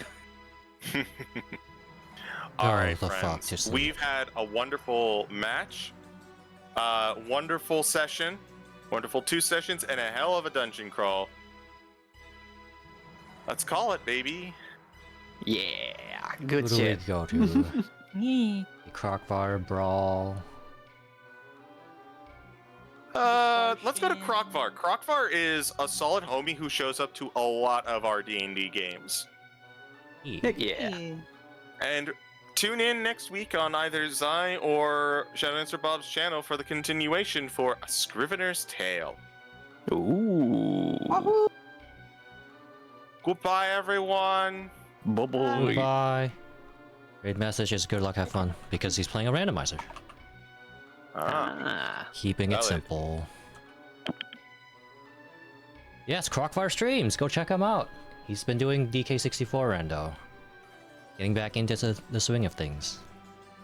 DK64 rando at DK64randomizer.com. Yes. Localized right now. Have a good time zone, everybody. Goodbye. Bye-bye.